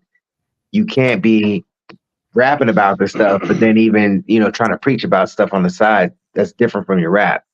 Live your life right. Don't do this. Don't do that. It's just a contradiction. That's a good point. Fresh, you want to go? Fresh. Yeah, I got two short points. First, I think Jim Jones is corny as hell for talking gangster-ish on the radio to a Christian rapper at 50 with his hairline receding. He was hurt. He adjusted that purple do-rag like 16 times while he was being emotional. He said that dude's a figment of my imagination. I don't even care about him. I don't even know who he is. Then 3 seconds later, you said, "You got me very upset about this." I said, "Man, chill." But we always know Jim Jones to be emotional. He emotional. That being said, I'm gonna take it away from the concepts to make this particular point. I think any of these rappers responding to D1 who are talking about the secret good deeds that they doing in the hood that nobody knows about should not be mad at D1 for commenting on the front-facing, out loud, public music. Like, this is what you presented to the world. If I don't know about you, if I don't know about what you're doing for the people in the hood or who you supporting, how am I supposed to comment on that? That's not what you're showing us. You're giving us this.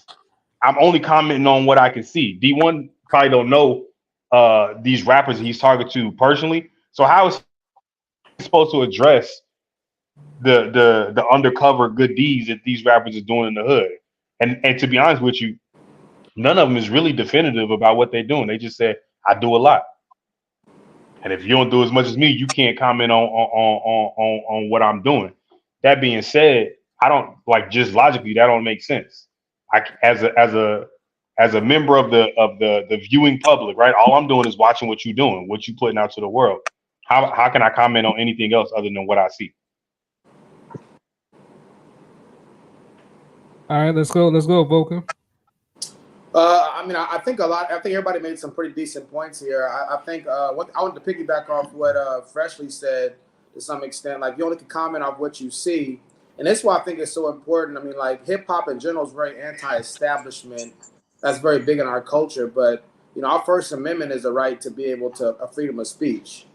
I think that Jim Jones is kind of infringing upon D1's rights by suggesting or an innuendo about physical violence towards him for him expressing his opinion.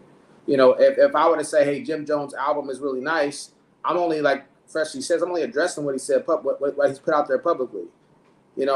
So if I can comment about how good his album was, right? If I can comment about, what his gear or, diplomat history and all that kind of stuff, why can't I comment on his lyrics?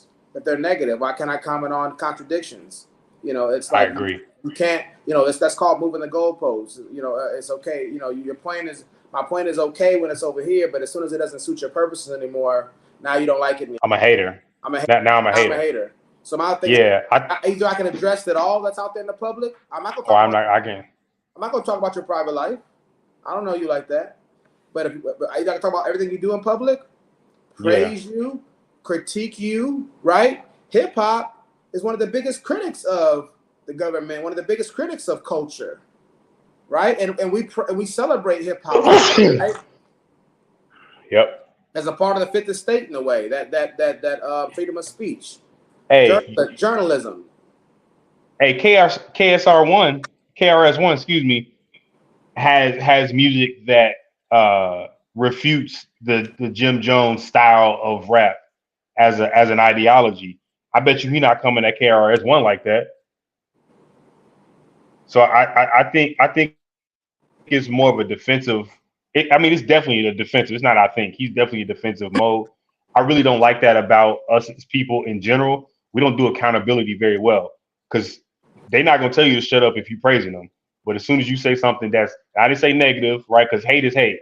But as soon as you say anything negative, like James was saying, if I say I don't like your song, all of a sudden I'm a hater based on my opinion.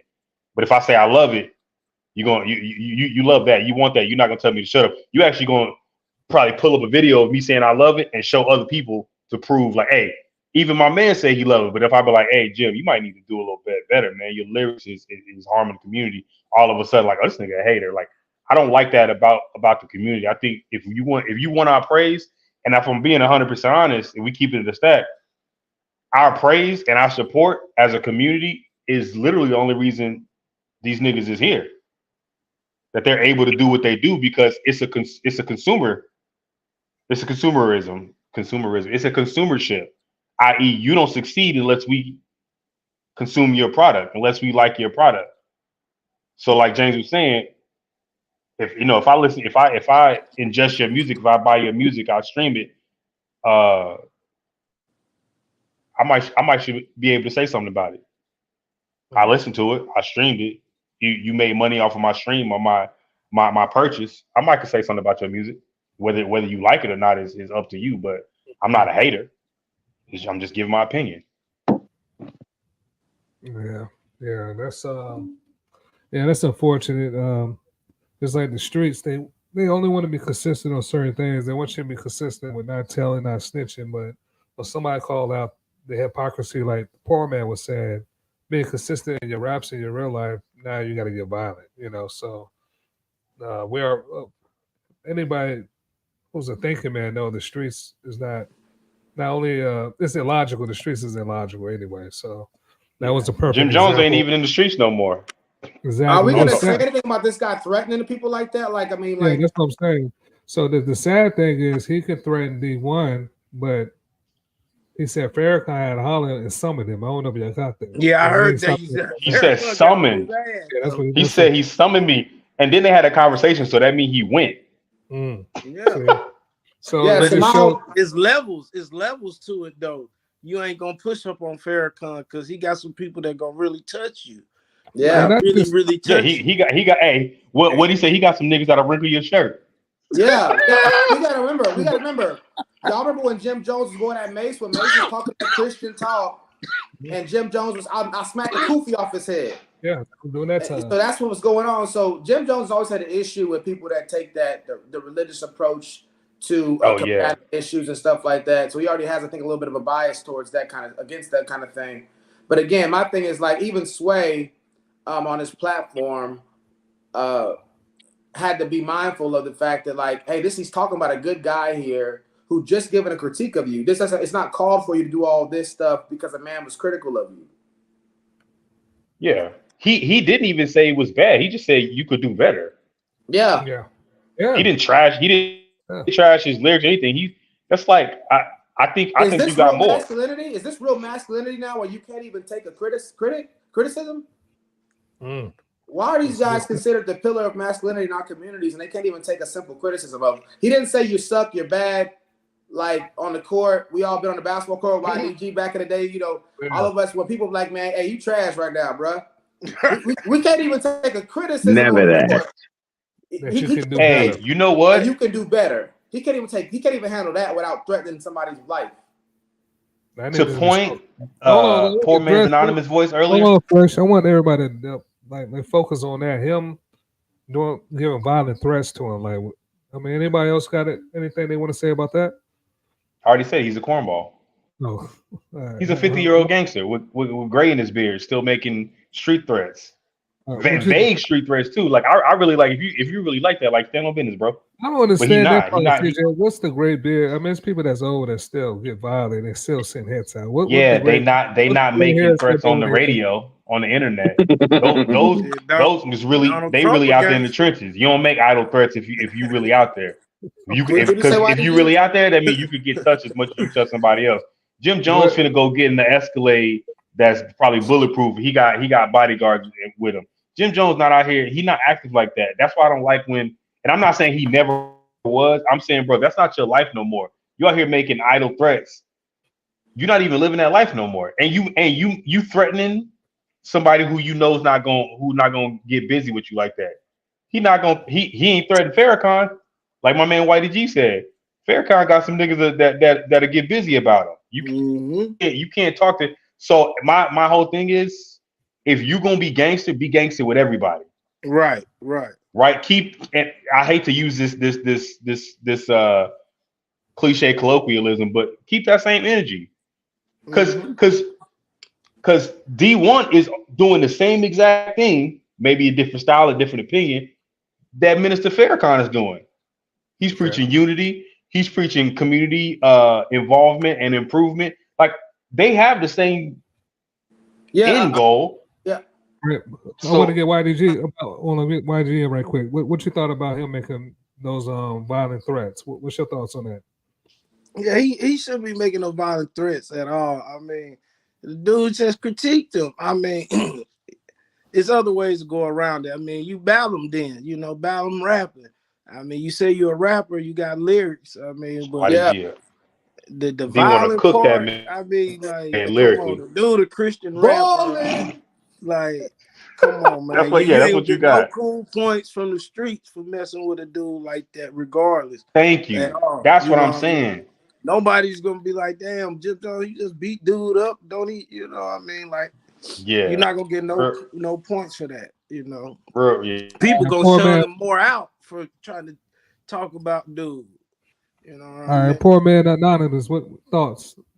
Him. Is this closing thoughts or what? No, it's not closing. Yeah, we got a few minutes. Yeah, this is the last. Last few minutes. Let's just do our closing thoughts. Yeah, I mean, I think everyone's really said what I was thinking on it. A lot more eloquently than obviously the poor man can do it. So there's not really much else to add on to it. Other than you think of Charlemagne, when he was calling out Buddy for why you mad at the radio host? Why not go out there, Why you mad at the radio guy? Come on, bro. Yeah, don't get the radio guy. If you finish it, you done. Don't get the Christian rapper that that is gonna turn the other cheek if you slap him. No. Don't do that. Get the dude that's turn up on a nigga that could touch you too. You're a 50-year-old gangster. Still off on him though. Yeah, this is my closing thoughts. Like I said, the streets is definitely consistent. There's certain things they want to be consistent about. Some things they're not going to be consistent about, which is proven that the streets is illogical. This is a perfect example of seeing how Jim Jones was talking, walking contradiction, like the poor man said. So try to look out for that when you listen to a lot of people with microphones. Try to see are they consistent on how they living or their raps, and see if they if you could tell they're inconsistent, and that could show the measure of a man. All right, we're going Vulcan. Final thoughts. Oh, my final thoughts. My final thoughts on the video is I think the biggest outrage, of course, is getting the physical violence. He caught himself and then tried to make my cousin or some other dude out there. That could be said to be no different than what Trump was, what people claim Trump was doing with the inciting violence right there. I don't see much difference in that. You're inciting violence of a guy giving you a critique. He didn't talk about your mama. He didn't talk about your lifestyle, your family, nothing like that. He just critiqued whether you've been consistent in your measures. Same thing that Martin Luther King and Malcolm X was doing to each other, Jackie Robinson, people that came before us. He benefits as a hip hopper off the freedom of speech, because people want to cancel hip hop. They say it's freedom of speech, freedom of expression. It's art form. So if you've made money, millions of dollars off of the First Amendment, why can't somebody use the First Amendment to critique you? I don't get it. You made your whole in China, you can't do what you want to do in China like that. They're gonna shut that stuff down.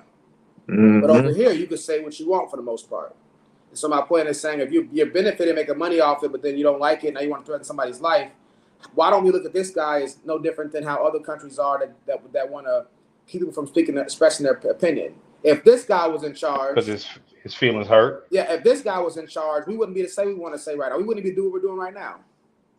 If this guy was in charge, he's another Hitler, another Mussolini, another Kim Jong-un, or whatever his name is. No. What else? He's just a rapper. He's just a rapper. We Keep grew up going. In the 2000s. Hey James, you being crazy right now. It's interesting to be in a country that talk about selling drugs and out the president and can move in the same neighborhood as the president. That's a different kind of country. That's what I wanted to say. Why did you about America? He talked about how bad America is, and he was living next door to the president. You can't do that in no other country. He was living next door to Barack Obama. Talking about how evil this country is. Living in the Yeah, but Barack Obama, he sold us out anyway. See, he didn't do shit for black folks. But he lived next door to a president. But final thoughts, YDG? You want to go? And then Fresh. Poor man, you already said just thoughts. No, I'm all right. Jim Jones could clown right now. He looking like a clown right now. All right, Fresh. My closing thoughts on this. I already made my points about how corny I think he is, but I want to confirm what the poor man was saying earlier. I just thought about this. You generally don't see somebody elicit an emotional response like that unless they feel internally convicted. like he got real emotional. I think internally he might think D1 is right. He might feel a way about it, like, yo, you know what? He right. But like any immature man-child street nigga that can't get out his own way, he responded with violence. Instead of self-introspection. We give him too much credit if he felt convicted. I'm sorry. I think we give him too much credit. I don't know if he felt convicted. Well, when I say he felt convicted, his feelings was hurt. You can't hurt my feelings by calling me a short white fat midget. Like, that's not gonna hurt my feelings because it's the farthest thing from the truth. Mm-hmm. So I immediately recognize it as cap. Like, oh, you don't actually know what you're talking about. But if back in the day, if you called me, if you made fun of how dark I was, because I felt the way about how dark I was, right? I might punch you in your mouth. Facts. Right? True. Because not because it's not true, but because I am dark, and I'm not confident. I don't have the self-esteem I need to be dark when I was younger. So you made fun of me for our dark. We might have to rumble about it, regardless of how true it is. If you call me, if you call me Lily White, I'm gonna look at you crazy because I'm like, oh, you blind, so I feel bad for you, or you just don't know what you're talking about. Like, you can't elicit an emotional response from somebody with something that's completely unfounded. Mm-hmm. So I think like poor man said, D1 might have hit a little closer to home. That man, listen, he picked up that purple do-rag a bunch of times. Damn, Jim Jones. All right, next video, like I said, short videos. Short videos, we get through this real quick. Next video that's trending online. You know how it is when you scroll on Instagram and you catch videos. I mean, you click on videos that catch your eye. You watch it over and over. Hey, Watts, Vulcan, you're muted. Oh, Vulcan's muted. Okay. He was talking, but I think he's muted. Okay, hold on. Did I mute him? Yo, you can't hear you. Can't hear you, Vulcan.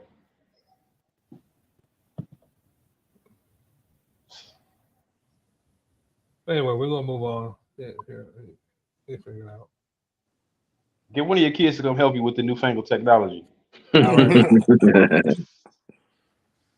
Wait, say something. You don't even have the muted icon on there. Yeah. We must have done something. All right, let's go ahead and move on to the next video. One of those what you call Instagram minute clips, YouTube shorts. Oh, okay. All right, here we go. Y'all can see? If you think men are important,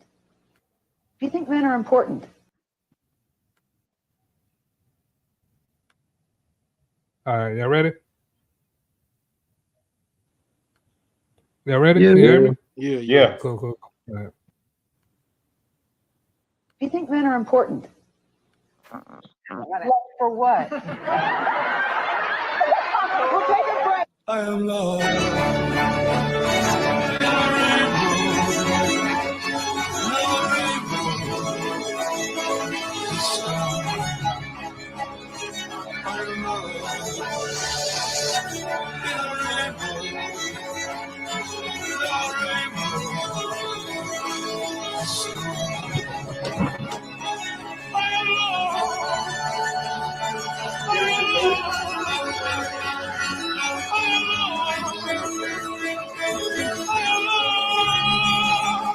If you think men are important,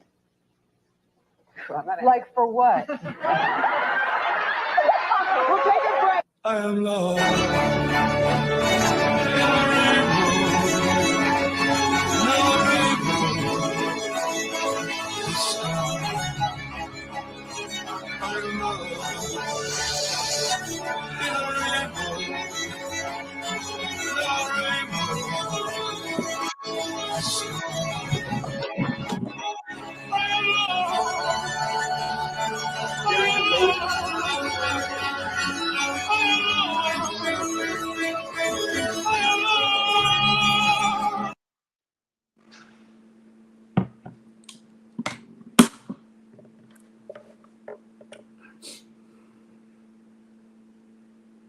All right. Everybody back? Everybody in? Unmute everybody microphones. Definitely. All right, so we're gonna. You know what's crazy? Can y'all hear me? Yeah. I was playing it for somebody. They said that's actually Cher song in the background. Would y'all know? Because I'm not a fan of Cher. Was that Cher song in the background? I forgot how pretty Cher was back in the day. Yeah, she was all right. That wig on, right? We're not gonna shout out Sally Jesse Raphael. Who's that? I mean, is that man? I'm tripping. I don't know what that is. Well, you don't know. You know who SJR is? Somebody gotta help me with that. Who's that? I gotta see the picture. She's the host, bro. Sally Jesse Raphael was Oprah before Oprah. Oh, for real? Sally Jesse Raphael was Oprah before when Oprah was interviewing midgets. Man, I thought it was Jenny Jones or what's the white guy with the gray hair? Glasses, man. Yeah, Sally Jesse Raphael was asking the questions that matter, bro. Yeah. Keep in mind how old this is, and this is like, see how things come full circle. I'm not gonna comment on the whole video, but like it's weird. It's crazy how they was having the same debate back then. Sally Jesse Raphael was popping in like the late 70s, early 80s. Oh, word. And then this conversation is full circle. That's kind of crazy. All right, so poor man, what's up? Thoughts? Agree or disagree? You know it. It's an obvious disagree, but to me it's crazy. Whoever made the video, they were doing it for clickbait, but they missed the most important part. And the most important part is it's not about infrastructure. It's not about all the different systems that men would do, digging your grave and all that kind of stuff. But the most important part about it is most women aren't making enough money to actually sustain themselves in retirement or to even really have a retirement. They haven't even really thought about it. But most men are making that money. And so when you think of the most impactful thing that a man actually does and provides for a woman, it's retirement, it's security. And somebody, when that retirement house that's supposed to last for to the day you die, that starts falling apart, it's that man that's keeping the house together. The video didn't touch on that. And it irks me a little bit, but obviously men do matter. Hold on, poor man. Now the video started off with Cher saying men are not important. You said you're gonna make a video doing what you just said? I ain't saying I'm gonna make a video. I'm just saying that video missed it.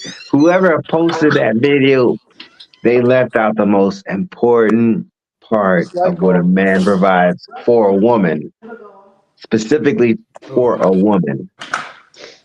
Did he say specifically? There's some chicken and that rice over there. I'm saying that's the point I'm making. Let's talk about rice in the background. Mute your mic, man. Who talking about rice and chicken? All right, go Beating ahead. that stereotype, boy.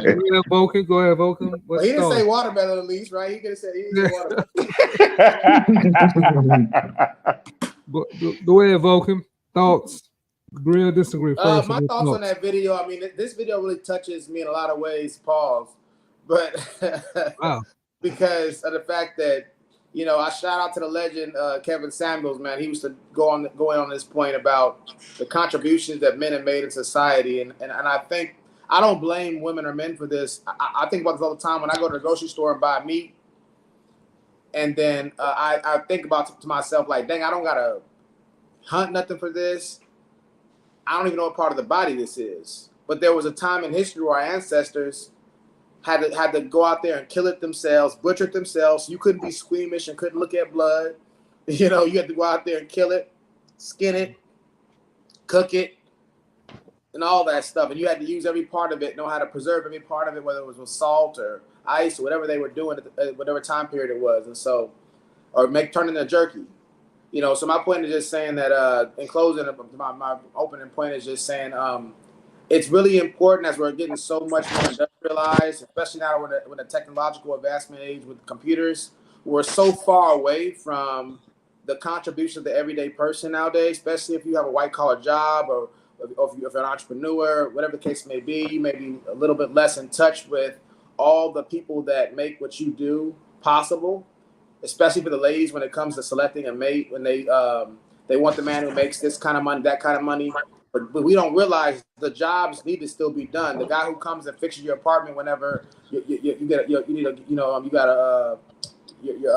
your toilet's overflowing or whatever the case may be, your AC goes out. That maintenance man who may only be making $40,000-$50,000 a year, he's doing a very important job, because once that toilet stops up and you in a 1-bedroom, 1-toilet apartment, or even if you're in a 2-bedroom, everything matters.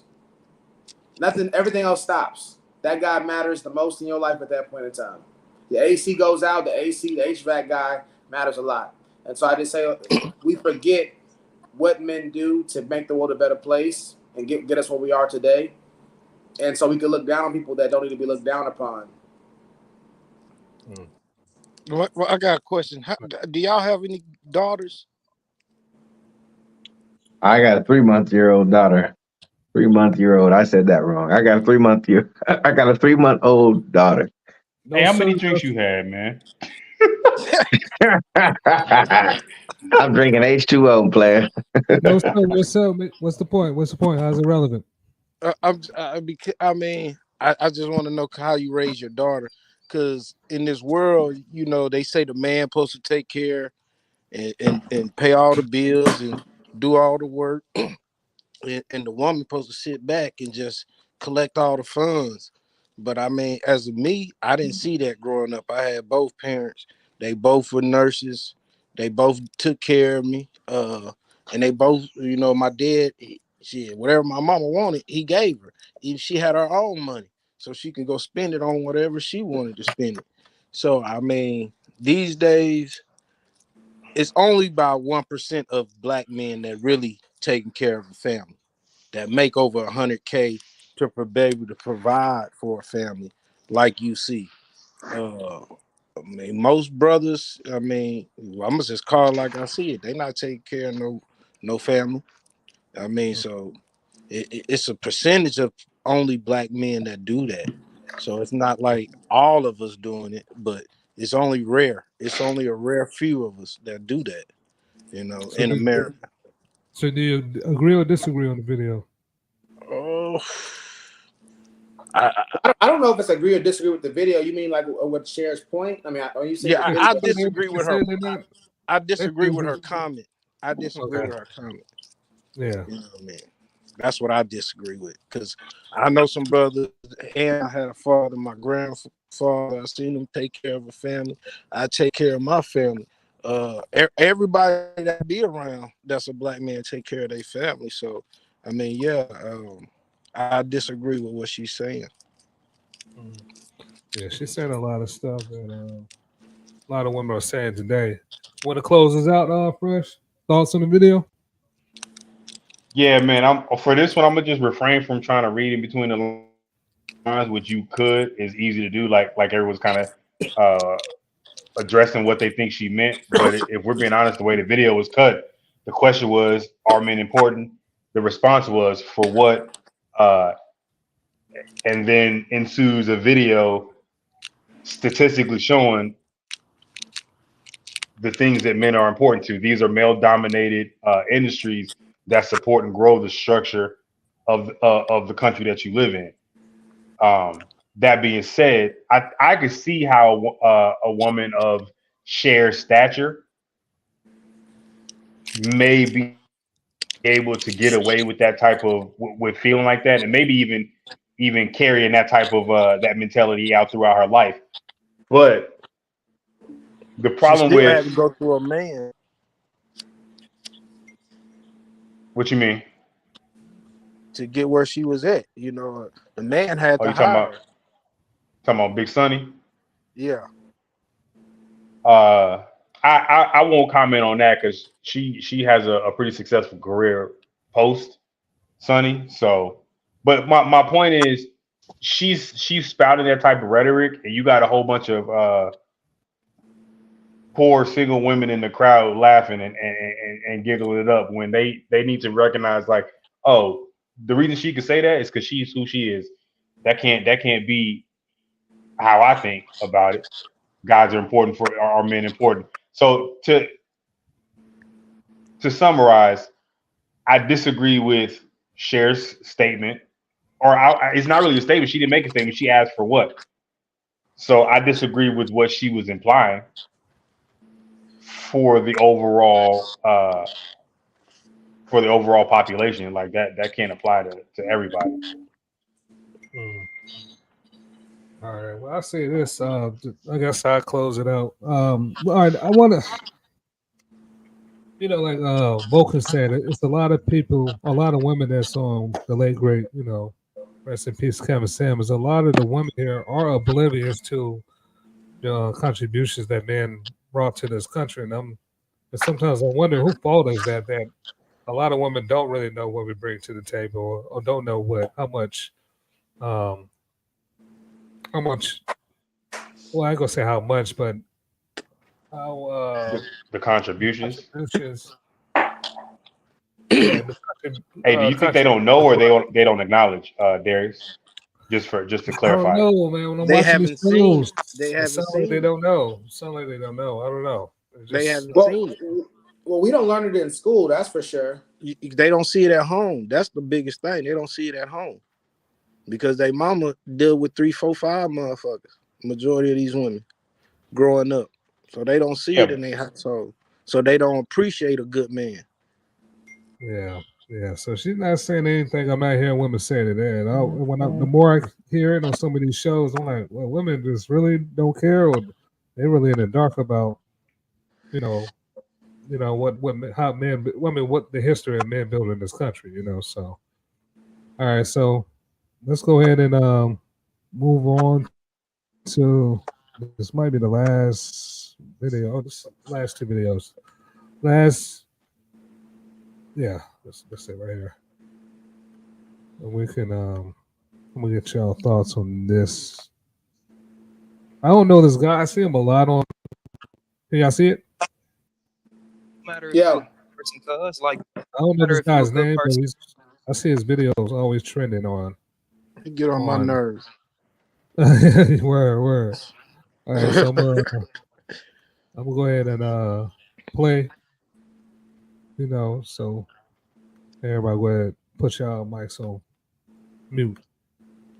Here we go. No matter if you a good person, cuz don't nobody care that a man is a good person if he broke. You know what I'm saying? Don't nobody care if a man is a good person if he can't fight. Don't nobody care if a man is a good, all that comes after you meet the technical requirements. That gets stressful, bro. It wears on us. You feel me? Again, I'll be hearing that it's about other, but be honest, bro. It's about that after we meet the technical terms, and it's really starting to eat away at us, bro. Suicide amongst black boys, amongst black men, is rising. You know what I'm saying? And it's from carrying the weight of this thing that we taught not to complain about, and many of us never will. That's a we'll fact. carry it to the grave, bro. We'll grind ourselves right the fuck away to meet that standard of manhood. But I think it's a responsibility still, though. But it's a toxic standard that was set by you guys. So I guess the next step is. I didn't lie. Women didn't set the standard. Let's pause. I am a black man. I subscribe. I did not set. Okay, I did that. not build the standard. Right. I build no system. The most I can do is subscribe. Right. But you subscribing, how can you change your subscription? What, again, before you put this all on men, what do women still expect us to be? No matter if you a good person, cuz don't nobody care that a man is a good person if he broke.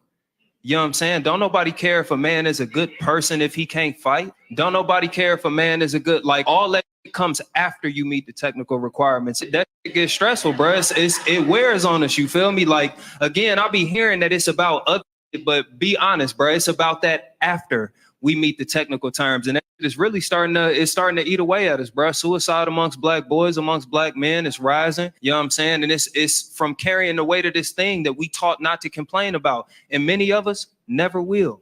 That's a we'll fact. carry it to the grave, bro. We'll grind ourselves right the fuck away to meet that standard of manhood. But I think it's a responsibility still, though. But it's a toxic standard that was set by you guys. So I guess the next step is. Whoa. I didn't lie. Women didn't set the standard. Let's pause.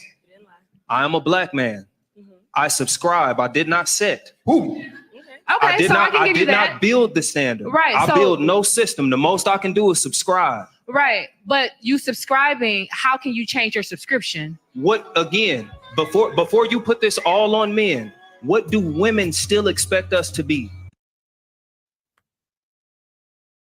Yes, sir. Yes, sir. Yes, sir. Somebody named Drew.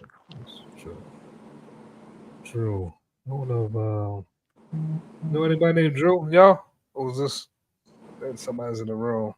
Oh, he's out now. All right. Coming to the stage. Flame, you saw the video? Oh man, he got a cowbells shirt on. He got them cowbells shirt on, man. You gotta take that off, man. All right, we can't hear you. Can't hear you. You gotta turn your mic on.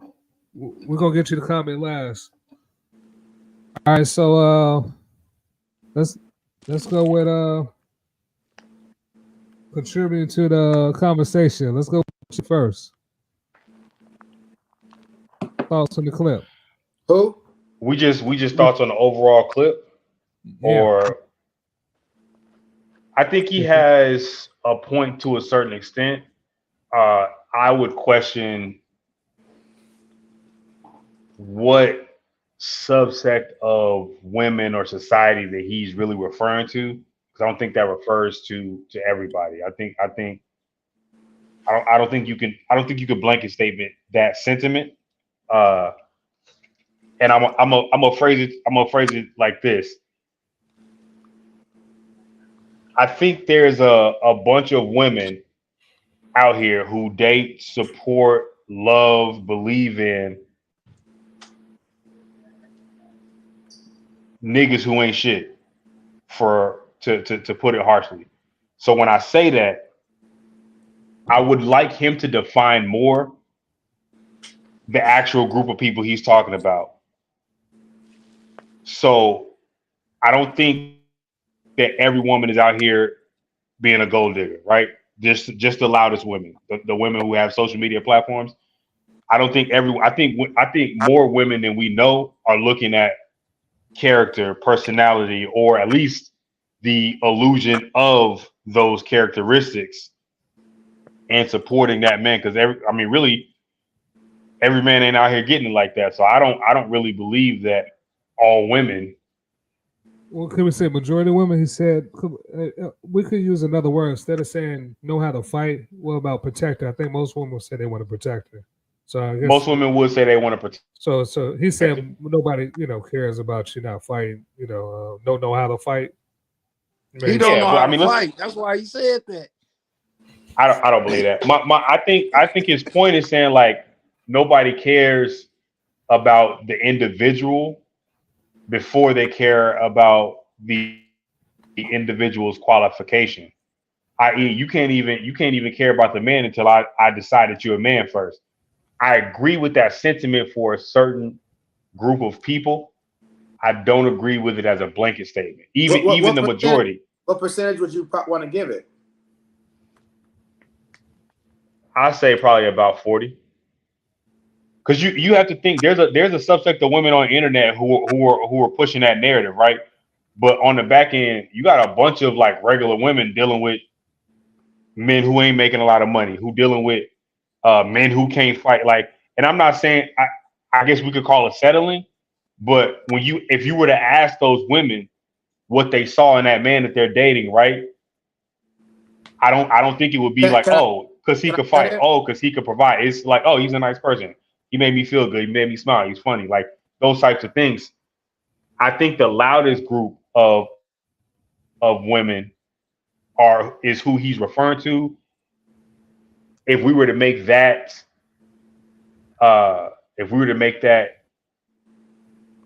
delineation, I would agree with him wholeheartedly. I still do agree with him, just not completely, because I need clarity on who he's actually talking to. Who will hit it next? You hit it next, Darius. Now we go. We could do YDG because I don't know if LaFlame has seen the video. What about Broseph? Did you hear the video? Yeah. Can y'all hear me? Yeah. You want to? Do you mind going next? Yeah. Hold on. Oh man, dang, that's crazy. I just they forgot what the heck they was talking about. Flame Blanca, you got some? Or YDG, you got some? Yeah. I felt like he was crying a little bit, being a little timid, but I do understand where he's coming from. How black women just be on your heart, you know what I mean, when you're doing good too. You know what I mean? But at the same time, you just gotta nip some of that stuff in the bud and be a man. I mean, all that about you can't fight, that don't have nothing to do with a relationship. I mean, I know some women want you to be aggressive and be a gangster or be able to beat up everybody, but that's not realistic in life, you know what I mean? But my thing is just be a man. I mean, he sounded like he was whining to me, to be honest. This just sounded like he was whining. Yeah, I mean, I think he was just saying that they just want us to be everything. Like you said, the fighter, the protector, the lover, had the bread. You know what I'm saying? Like everything. So that does make it hard. You know what I'm saying? But I mean, like you said, we subscribe to it. So you know. Yeah. Especially if that's your woman, you have to do some of that stuff. Yeah. Well, I want to make a distinction here because I think this is what happens sometimes in our conversations. I want to make a bifurcation or a separation here. There's the barrier to entry or the burden of performance to get a woman, and then there's once you have a woman, all that she wants you to be, right? I believe he's talking about the barrier to entry and the burden of performance that a man has to even have access to women. The reason why I'm making that distinction, because once we're in a relationship, then I would definitely agree with what YDG is saying. Once the relationship's there, for sure. But the thing is, what the numbers show, as far as like dating apps, is women only swipe right, which is the swipe to say I like this guy, 5% of the time. Meaning, women consider 95% of men to not be worthwhile. That's on the dating apps. Dang. They say in the real world, women only 80% of women only find 20%. 80% of women only find 20% of men even attractive enough to deal with. That's what he's hinting towards. He's saying that most women don't find most men attractive. And so in today's time period, men who are 30 years or younger are reporting this is the first time in history where there's more male virgins than female virgins. Mm-hmm. What the hell? And now, yeah. And the whole thing is what they're saying is that 1/3 of men 30 years or younger report to be virgins or haven't had sex in a year.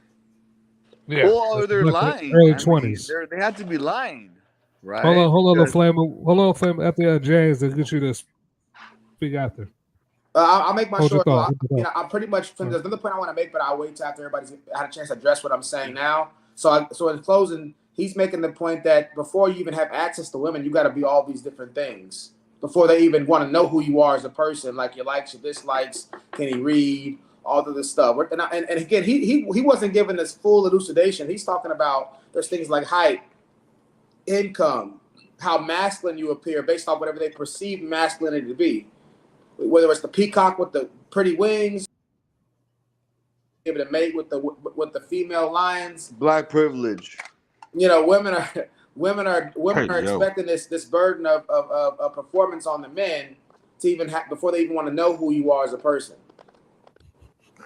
Hey, like what somebody said, only a handful of guys that are able to make that meet that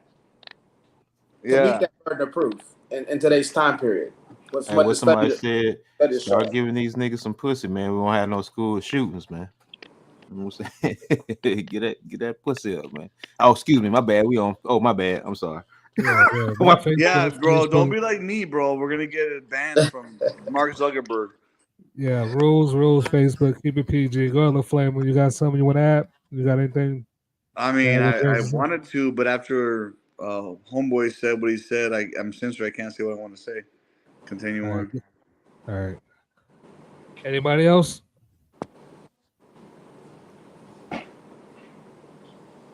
All right, I say this. That is a good point that you bring it up. You do see that in the studies that, when women are out, they don't notice majority of the men they walking past and they who they working with on everyday lives. They don't really pay attention to a lot of them guys. So, like he said, that could probably be stressful. Who knows? That might be contributing to a lot of these young men taking their life. So that's unfortunate, So I'm thinking you're making some decent points.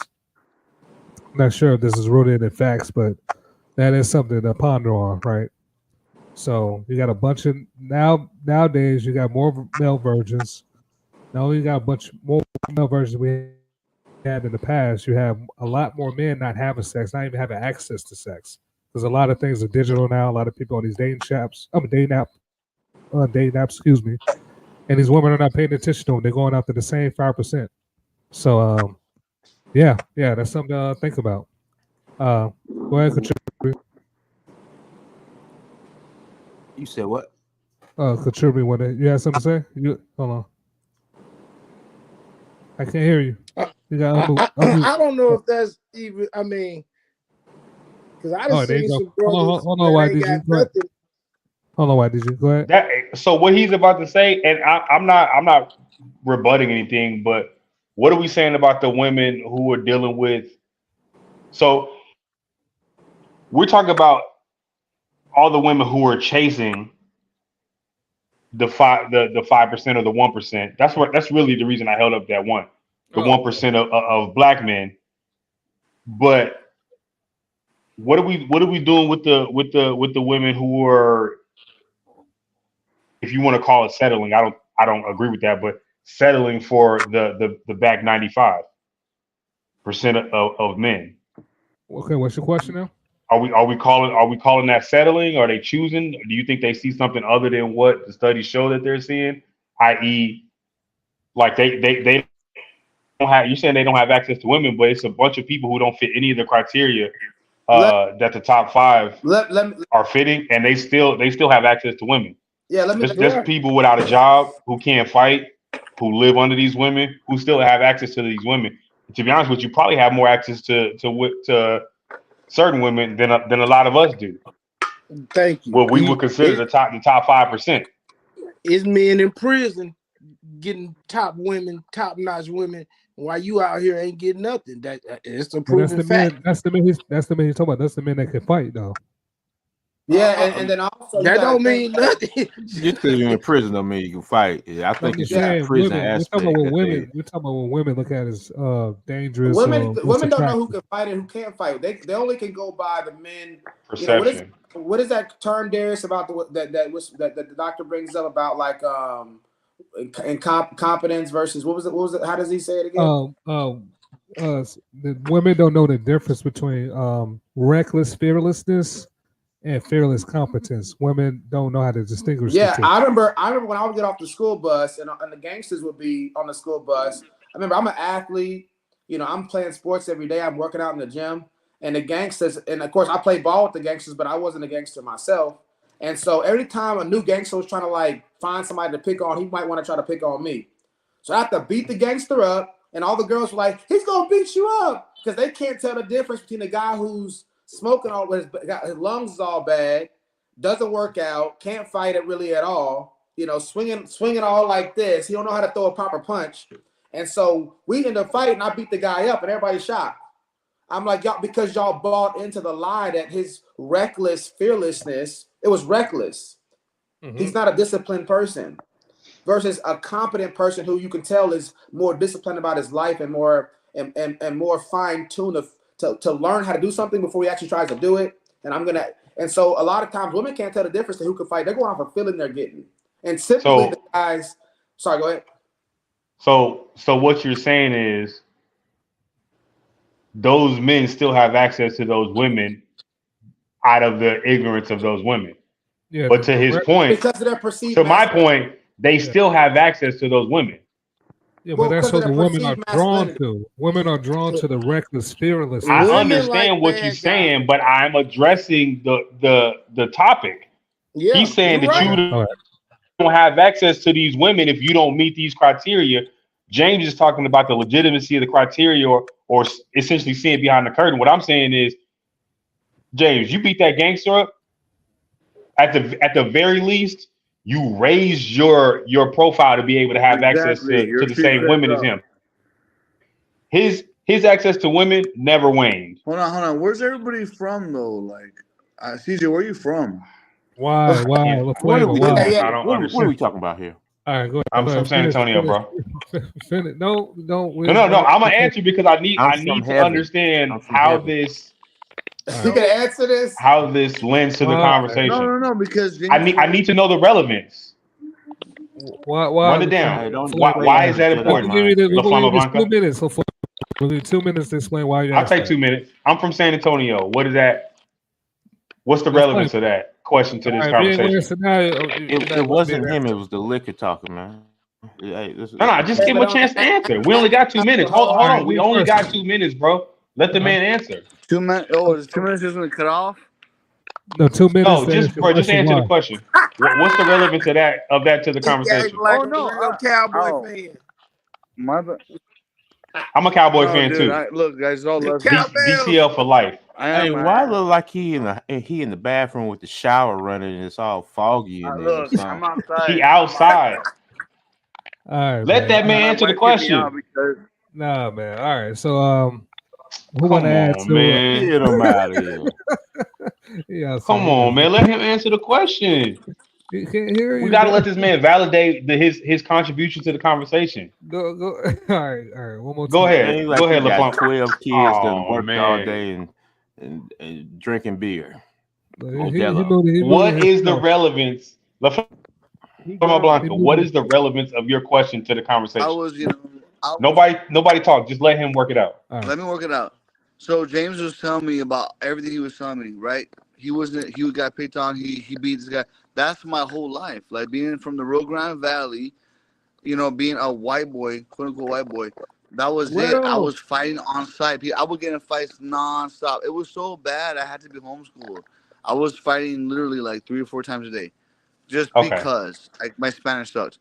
My point being, what James was saying is, I didn't get beat up. I beat the motherfuckers, because of course, short Mexicans. If it was a nigga like you, I'd be fucked. But that being said, yes, the women love the person that's gonna win the battle. Women are just naturally drawn to that. So what James was saying is, yeah, like you can say whatever you want to say, but at the end of the day, it is about hands. To me, a woman who gets turned on by that's just our barbaric nature. Women want a guy that can support them. And that's all I was gonna say. But I was saying where everybody's from. San Antonio. I'm from the Rio Grande Valley. I live in San Antonio now. That's all I was saying. The point you made is literally contradictory. It's in stark contradiction to what the point Vulcan was making. You're saying that because you won the fight, you're the guy that the women desire. Well, yeah. Vulcan is saying the women don't know the difference between actual competence and bravado. No. Hold on. Let me finish my thought. Let me respond, Darius. What? CJ, even if I lost, I still had the respect from women because I didn't back down. The problem is guys will back down, especially back in the day. It wasn't about guns and killing each other, bro. It was about fist fights, and that's how I grew up. I grew up old school. I'm 39, bro. I'm older than you. So my whole point is I grew up in a different era. I'm not saying y'all did not grow in that. I'm saying that Our era, we did fist fight and we knocked each other out, and that was it. That's just why I grew up in a border town, dude. Look at me up, Sullivan City, baby, home of the high speed chase, 956, Starr County. Let's go. Starr County, baby, you hear me? Hidalgo County. He down there I by just the represent border. Mexican OT. I wanted to talk about that. My boy won't get on because he got mad because he couldn't figure it out. My homeboy was a producer for a pretty big label over there, and with Selena. Wrap But it dude, up. I'm gonna let y'all continue. But my only thing is next time, no, just so I can remember.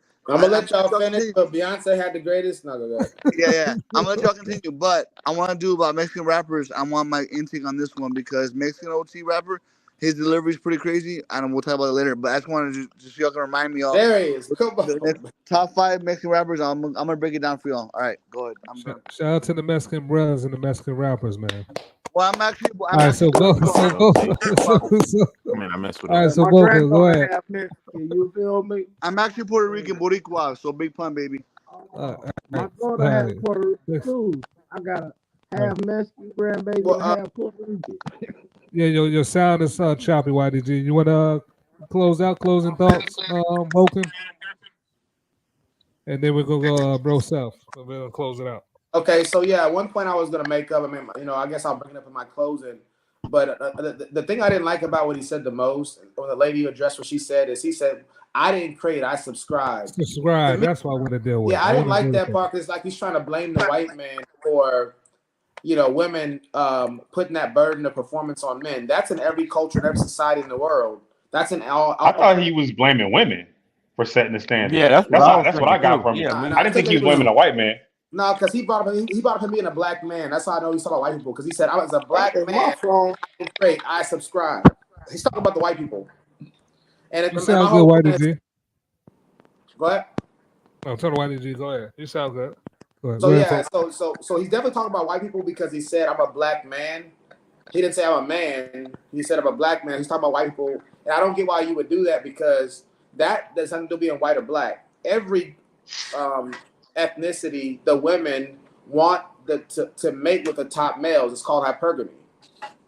You got to be. I mean, only there's 2 of y'all on here that's over 6 foot. That's a major marker when it comes to mating. You could be broke. You can be a bad dude, but if you're 6 foot or taller, the studies show that you have a much higher chance of getting access to women. You're not 6 foot. Only 2 people. 6 flat. I'm not either. I'm 5'11" and 3/4. I'm 5'11" and 3/4. I'm 5'11" and 3/4. So basically, what you're saying is you're not over 6. Can't hear you. Feet tall. Got it. Hey, I can't hear YDG, man. I round up. All right, hold on the flame. We're gonna go to YDG. I can't hear you, YDG. Women don't. YDG, we can't hear you. We can't hear you, YDG. All right, so Bro Seb, you got something to say before we close out? Hey, YDG, we can't hear you. We can't hear you. All right, closing thoughts, Bro Seb? Or you want to comment on what James what Vulcan just said, as far as hypergamy, or this is common in all ethnicities? Oh yeah, I mean I agree with that, but I was gonna say too, man, because he was talking about how a lot of dudes there's like a lot more male versions and things like that. I think that a lot of the women nowadays they all want what they all all of them think they're 10s. If we look at these YouTube shorts or just whatever, all of them think they're 10s, even the 2s, and of course even the guys that are 2s, they want the top girls just like the top guys get, right? But at least they understand that, hey, I probably can't get her. You know what I'm saying? Like I think you know what I'm saying? I think they understand that. I think the females don't understand that, so they don't they're stupid necessarily play in their field. But I mean, that's neither here nor there. That's all I got though, man. That's all I got. I just want to add on. I want to agree with James is saying, we can't say this is a white man. Vulcan, my bad. We can't say this is a white man standard. You know, Of this is course our not. group. Of course not. White men are evil. But the whole point I'm trying to make. Oh, Oh, God, my German Lord. Shepherd. Look at my Nazi dog. I have a German Shepherd. He's a Nazi. I just All found right. out when I mute him, for some reason he gets unmuted, so I don't have that Oh, power. because I thought I had I'm this. active on it. But look, I agree Watch with when I mute him, he's going. Watch, I muted him, and watch he unmute himself. I can't keep people's I keep Broseph. people muted. See, Can I hear you? I wasn't responding. I guess I Broseph, I thought like what you say, Broseph. I had that power, man. I just found out live. All right, so look, Broseph, I'm trying to respond to Broseph, but You can't mute the truth. He will be heard. I cannot. Dude, why are you trying to censor me, Darius? What the the fuck? flavor. I'm gonna actually. Well, you got to get booted off. Just wait your turn, and when I say the flavor, I'm not then you can doing speak. anything. God dang, bro. All right, next. What's going on? Chris All right, I'm gonna. All right, I next muted last myself. video. I muted my- All right, last video, so we can take it home. I know y'all want to get some rest. Last video for the night. Last video. One of the most requested scholars. He might say he's the best scholar that we've seen thus far. He might. If life originated and the original, if life originated in Africa and the original man, woman are from Africa, how do we explain Europeans, Asians, maybe even Latinos? There's a great book written by probably the greatest archaeologist and cultural anthropologist in human history. Not black, but I would say he was the greatest of all time. I'm sure you know his name, Sheikh Anta Diop from Senegal. He wrote a book called The African Origin of Civilization. Everybody needs to read it. This was the scholar, went into the temples of Kemet, took melanin, or should I say took pigment or skin off of the mummies of the pharaohs, came up with a melanin dosage test and proved that the kings and queens of Kemet had to be African based on the percentage of melanin in their skin. It was Sheikh Anta Diop who proved to the world that all 5 stages of modern man originated in Africa. The first stage of modern man, all African. Second stage, all African. Third, all African. Homo sapien, the 4th stage, all African. And then we're the 5th stage, Homo sapien sapien. Yeah. It was only the Homo sapien sapien who left Africa. If the Homo sapien sapien, modern African, never leaves Africa, we never go into Europe, we never experience the Ice Age, Europeans never come, they never evolve. Yeah. Asians never evolve. Indians. If life originated in Africa and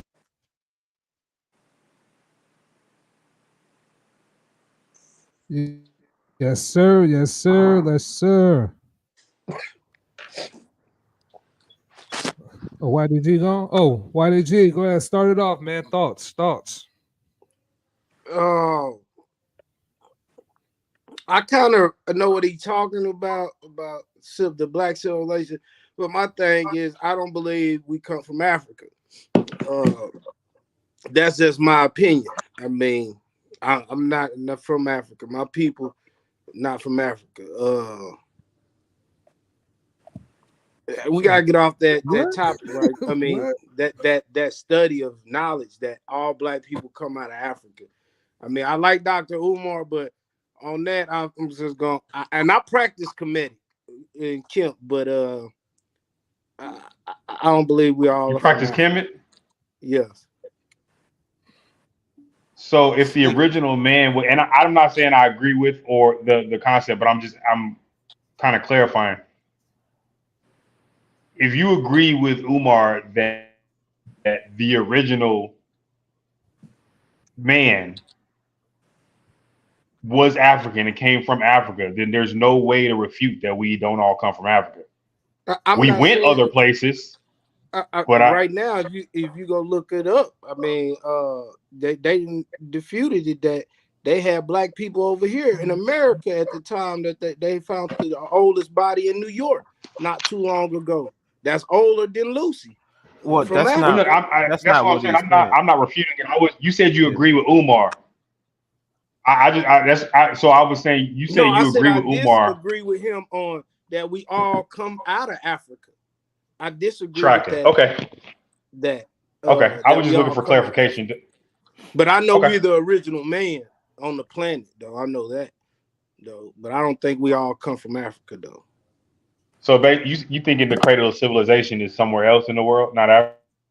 Yeah, I believe it's in the Americas. I don't believe that they brung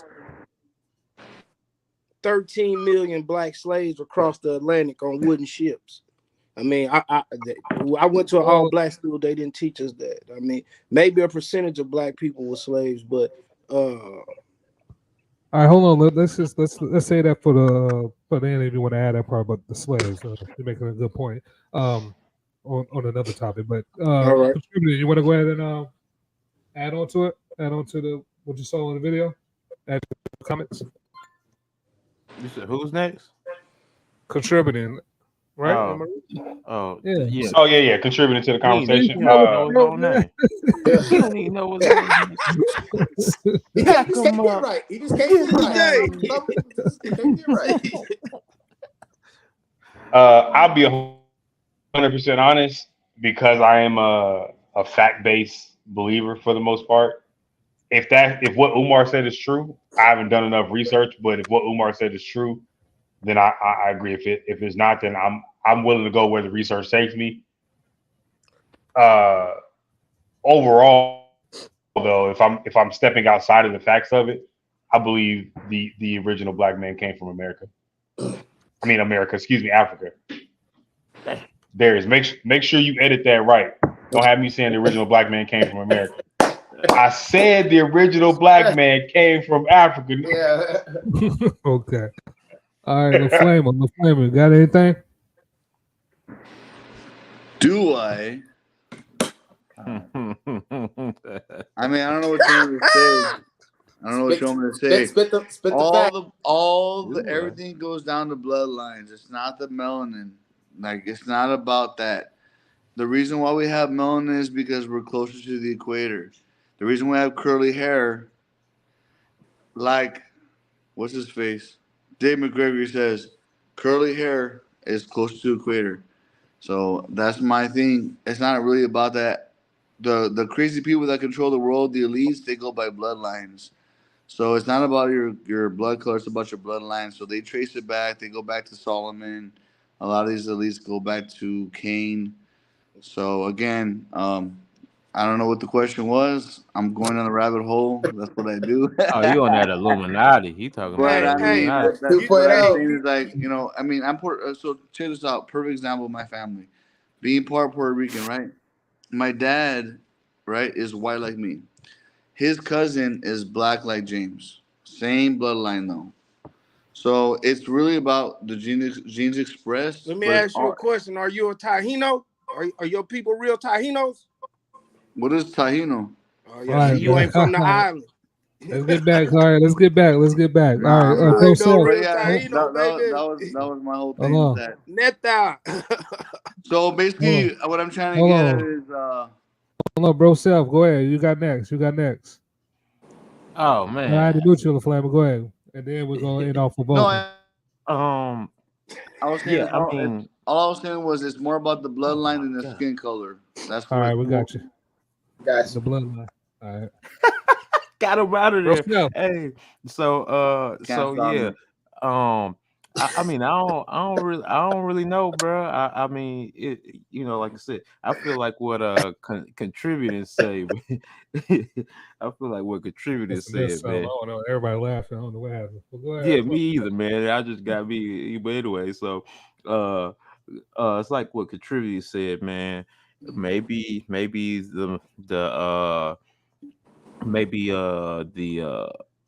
we did come from there originally, and people might have migrated to America and other places like they did Europe and stuff like that. And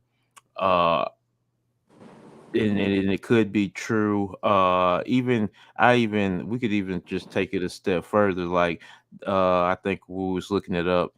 They would, the Bible talks about like the land of milk and honey, right? I mean, Africa does have literally every resource in the ground there. I mean, that sounds like milk and honey to me, but I'm not saying I'm the whole Bible dude. I'm just saying you can just look at it from that standpoint too, though, as well. But besides that, I'd just say I don't know. He could be right. I don't know where you could find those facts at though. Have y'all ever heard of Dr. Ben Johnson? Of course. Yes, sir.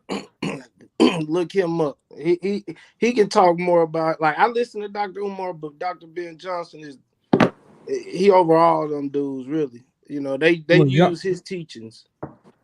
Was it Yachman or something like that? Yachman, yeah. He Dr. Yosef, Dr. He Yosef was the first doctor to separate Siamese twins. No, that's not Ben Carson. That's Ben Carson. No, we're talking about that was nearly Ben Carson, Ben Carson. No, that's not what we're talking about. That's Benjamin Franklin. Benjamin Franklin? You talking about the Colonel? That was a Bentley. You know? I'm talking about Colonel Sanders. So hold on. That's been pimping since been pimping. Your family's just always been pimping since then. So YDJ, you talking about YDG? You talking about not Ben Carson, the black dude, the one that's the scientist guy? YDG said it. No, not Vulcan. YDG said it. No, I said Dr. Ben Yosef. Dr. Ben Yosef. Yeah, like Broseph, but Yosef. Yosef spelled like Carson, though. Yeah, that sounds All right, Vulcan, take us home, man. Take us home. I do want to do because Darius, that Ben Yosef guy, that's the guy that we watched the Zoe video. That was when I was on the phone, right? No. Is that the one that was Valentine? Okay, Joseph is one of the first Black Americans. I was gonna say he's one of the first Black Americans that actually went to Egypt and actually came back and told us our what they call our true history. It was a Black Jewish person. Was he on Kennedy's song? Now he's like the founder. He's like up there with John Henry Clark. He's on another level. He's like older than all the other guys you say. He's okay. Yeah. So yeah, I can pull up a picture of him. Go ahead. That was Dr. Phil Valentine was Zoe Williams show. That's somebody else. Okay. Yeah. The guy who had on the phone. Okay, cool. Yeah, you gotta watch. It was a good debate. If you watch, he was actually debating a Jewish rabbi. That was one. That was back in the 70s. I wonder if you seen that YDG. Oh,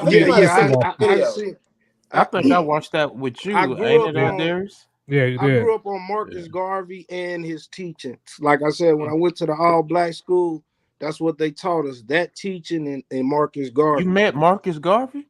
No, I grew up on his teachings. You know. Are you the one that's from Tennessee, bro? No, man, I'm from San Antonio. Somebody free, man. Why do you care where everybody's trying to get me back door? I'm trying to never market, dude. It's not where you from. Where's where you at? I want to make money. What's up? No, I don't want to make no money. I'm cool. We can talk business afterwards, but go ahead, James. Take us home, man. Finish it up. So, the point that I wanted to make in regards to what you were saying is, and this is not so much about the video because it's a clip, obviously, but I never understood what the significance of who came first really was anyway. Because if blacks came first, right, in this world, right, I'm not saying it's not true, and everybody came from blacks, then isn't everybody blacks then? No.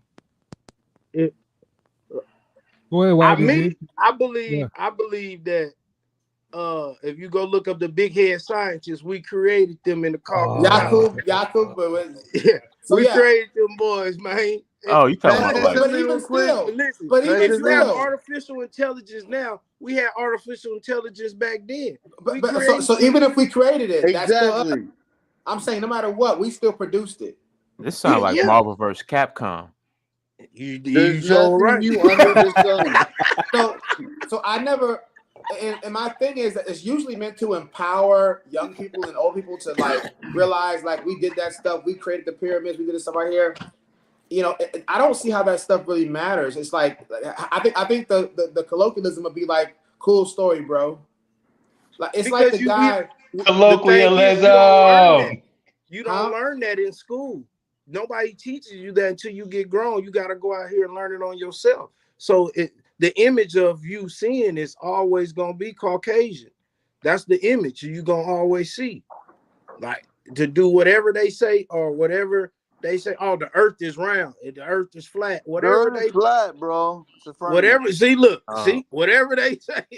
The earth is not moving. That's what the Bible says. So if you don't believe the earth is moving, you don't believe the Bible. Period. See? It's all built on their eye. It's his story. However you chalk it up or the proof come out, it's still gonna be their story. Because I can tell you, if you look all over the world, it's pyramids, but no pyramids in Europe. There's in the pyramids in Mexico, dude. Oh yeah, I know. 3 times bigger than Egypt. I know that the Olmecs, the Aztecs or the Mayas didn't build those. The Olmecs built those, which was black heads. I think it was actually the Anunnaki too. In South America and Ethiopia, bro.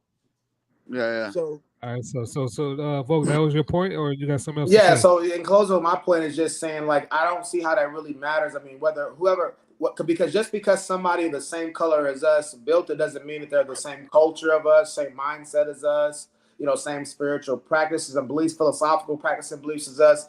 We really have no association of them at this. They may not even accept us as a part of who they used to be. So I don't see the relevance. If you take my great grandfather was something, at least for me personally, that don't really inspire me.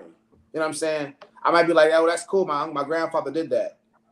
Because then you got to take the good with the bad. You got to take the good with the bad. But you say lost. The Aztecs were sacrificing 20,000 people a year. You see what I'm saying? On an altar to appease the gods. Yes. So if you related to that, you take that too. Yep. Those Africans were practicing all kind of stuff that we wouldn't approve of. Witchcraft, if I'm gonna take the pyramid, I gotta take other stuff they was doing, burying people alive.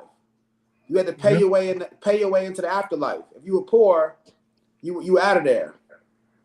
Yep. We gotta accept all of that. We're gonna take the good. We're gonna take the bad with it. I want YDG to answer that. If we're gonna take the good, what's all the up, great YDG? things. Answer that shit. Okay.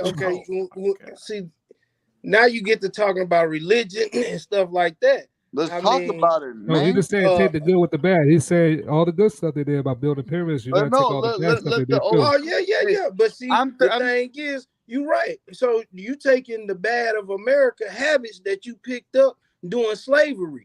Having sex with your cousin, having sex with another man. So, like you said, you gotta take the good with the bad, right?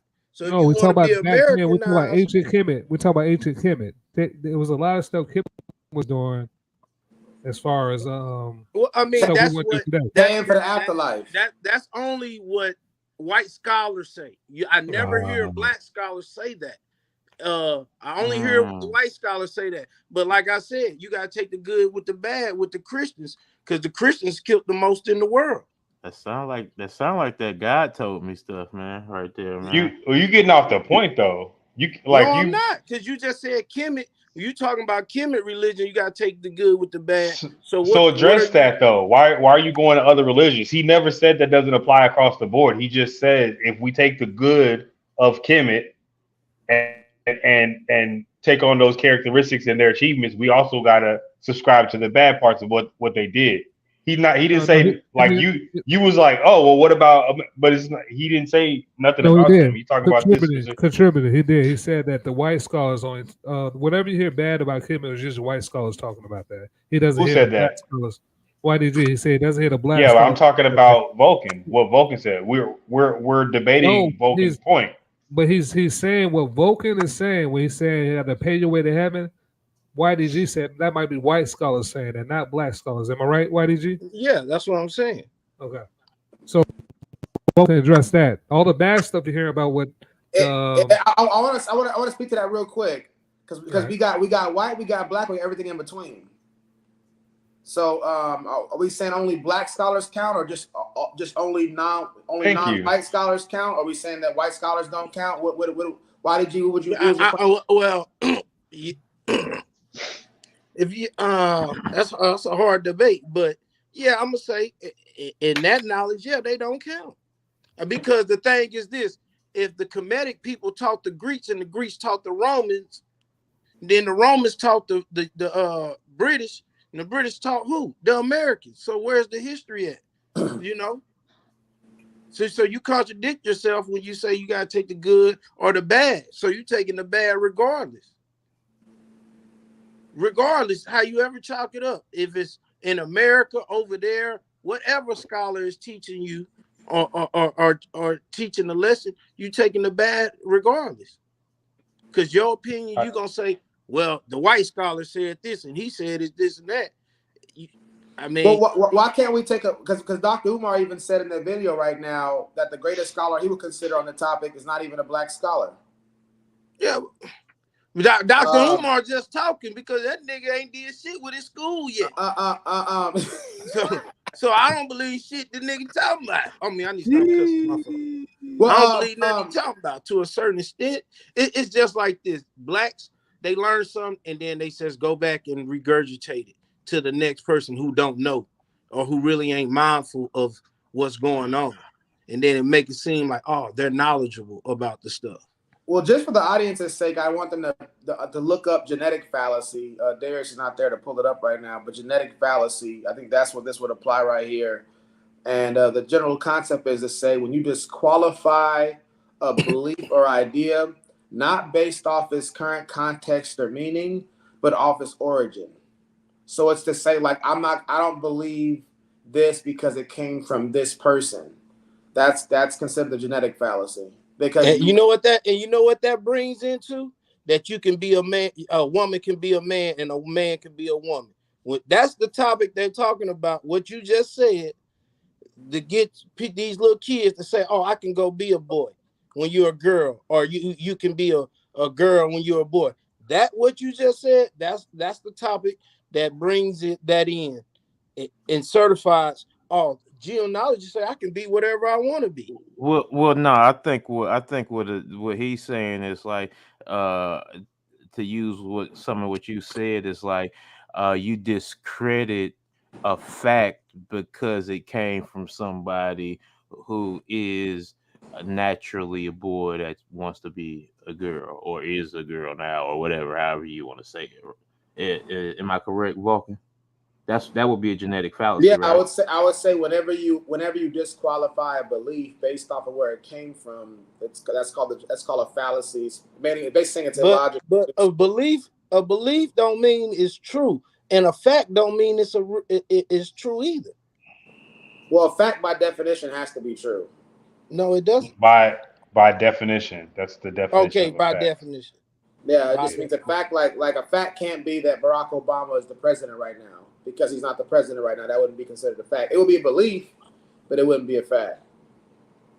You know, so again, what I'm saying is that we should look at white scholars can preach truth. White scholars can lie. Black scholars can preach truth. Black scholars can lie or be wrong. And so I think we should look at the nature of the source as far as like their information, the source material they're using, more so than who's saying the information. You know, so I mean, if you're going to say that black scholars, so hold on. So why did you make sure I understand your point? So you're saying you wouldn't accept scholarship from white people? I'm not gonna say all that, but I'm saying on that topic, maybe, most likely, no, I'm not gonna listen to them. What about non-white, non-blacks?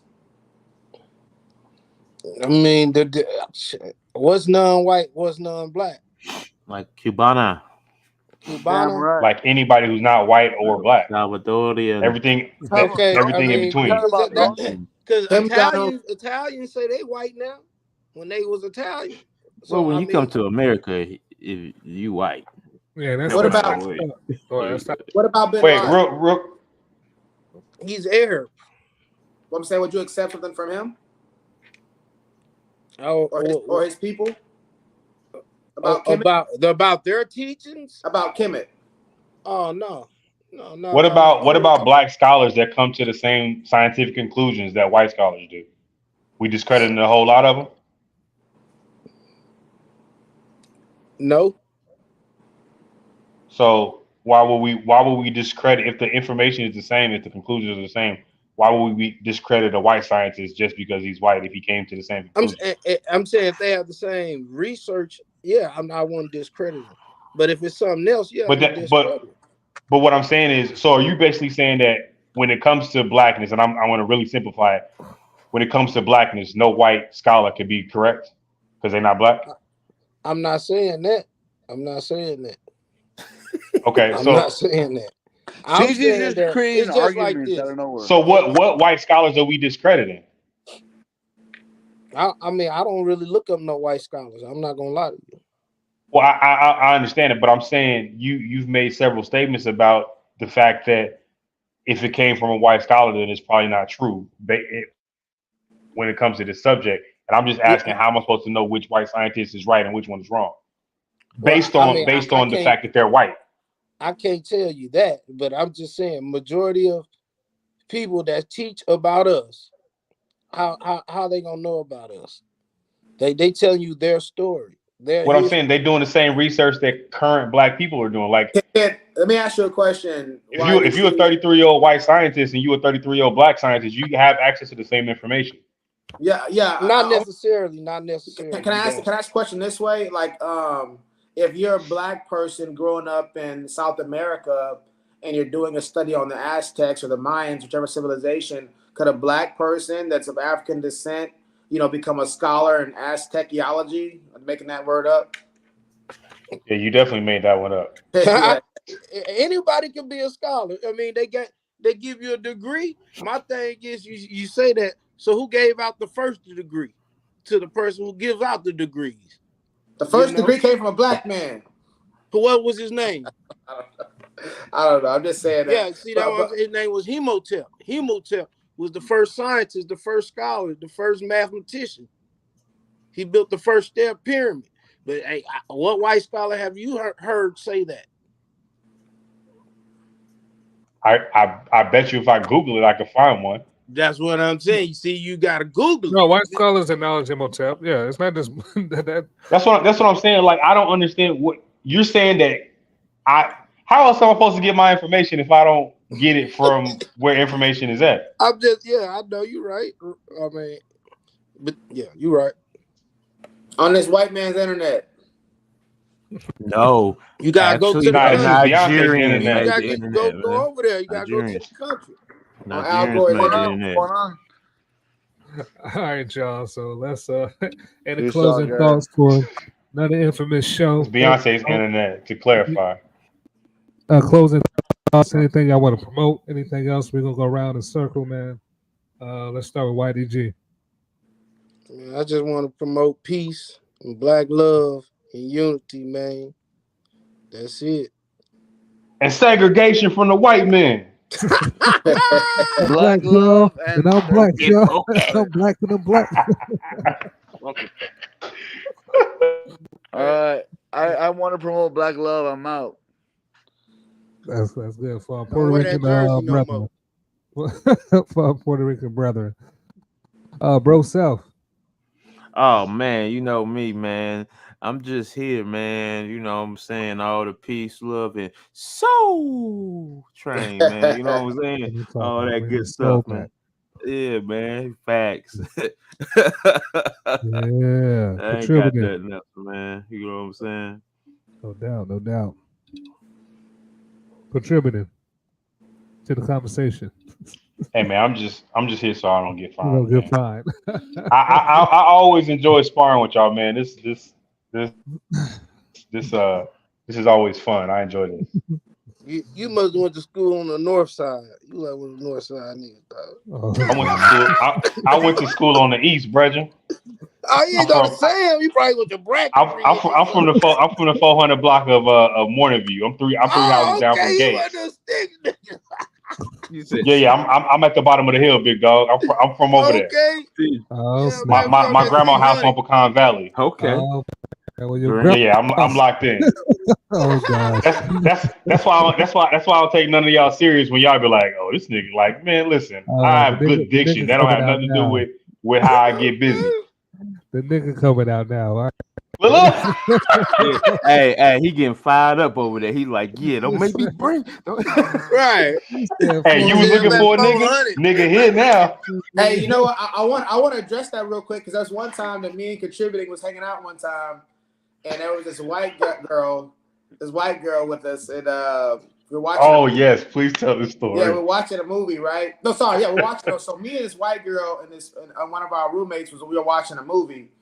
And Contributing is reading the book. What was it, Little House on the Prairie or some kind of book? I would never. Don't disrespect me like that. It was some kind of white book, real white book. James and the Giant Peach or something. Probably. It was like a literary classic. It was like a literary classic type book, right? So she's looking at him, looking at me, looking at the movie. She goes, "You are so white."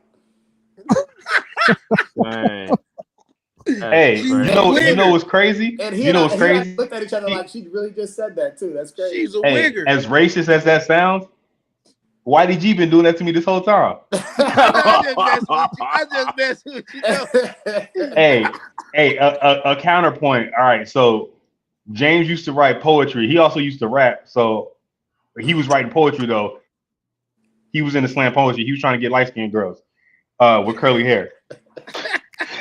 That's hilarious. She came in and asked me what he was doing because he was at the kitchen table. Same roommate. She came and asked me what he was doing. I said, "Oh, he over there writing poetry."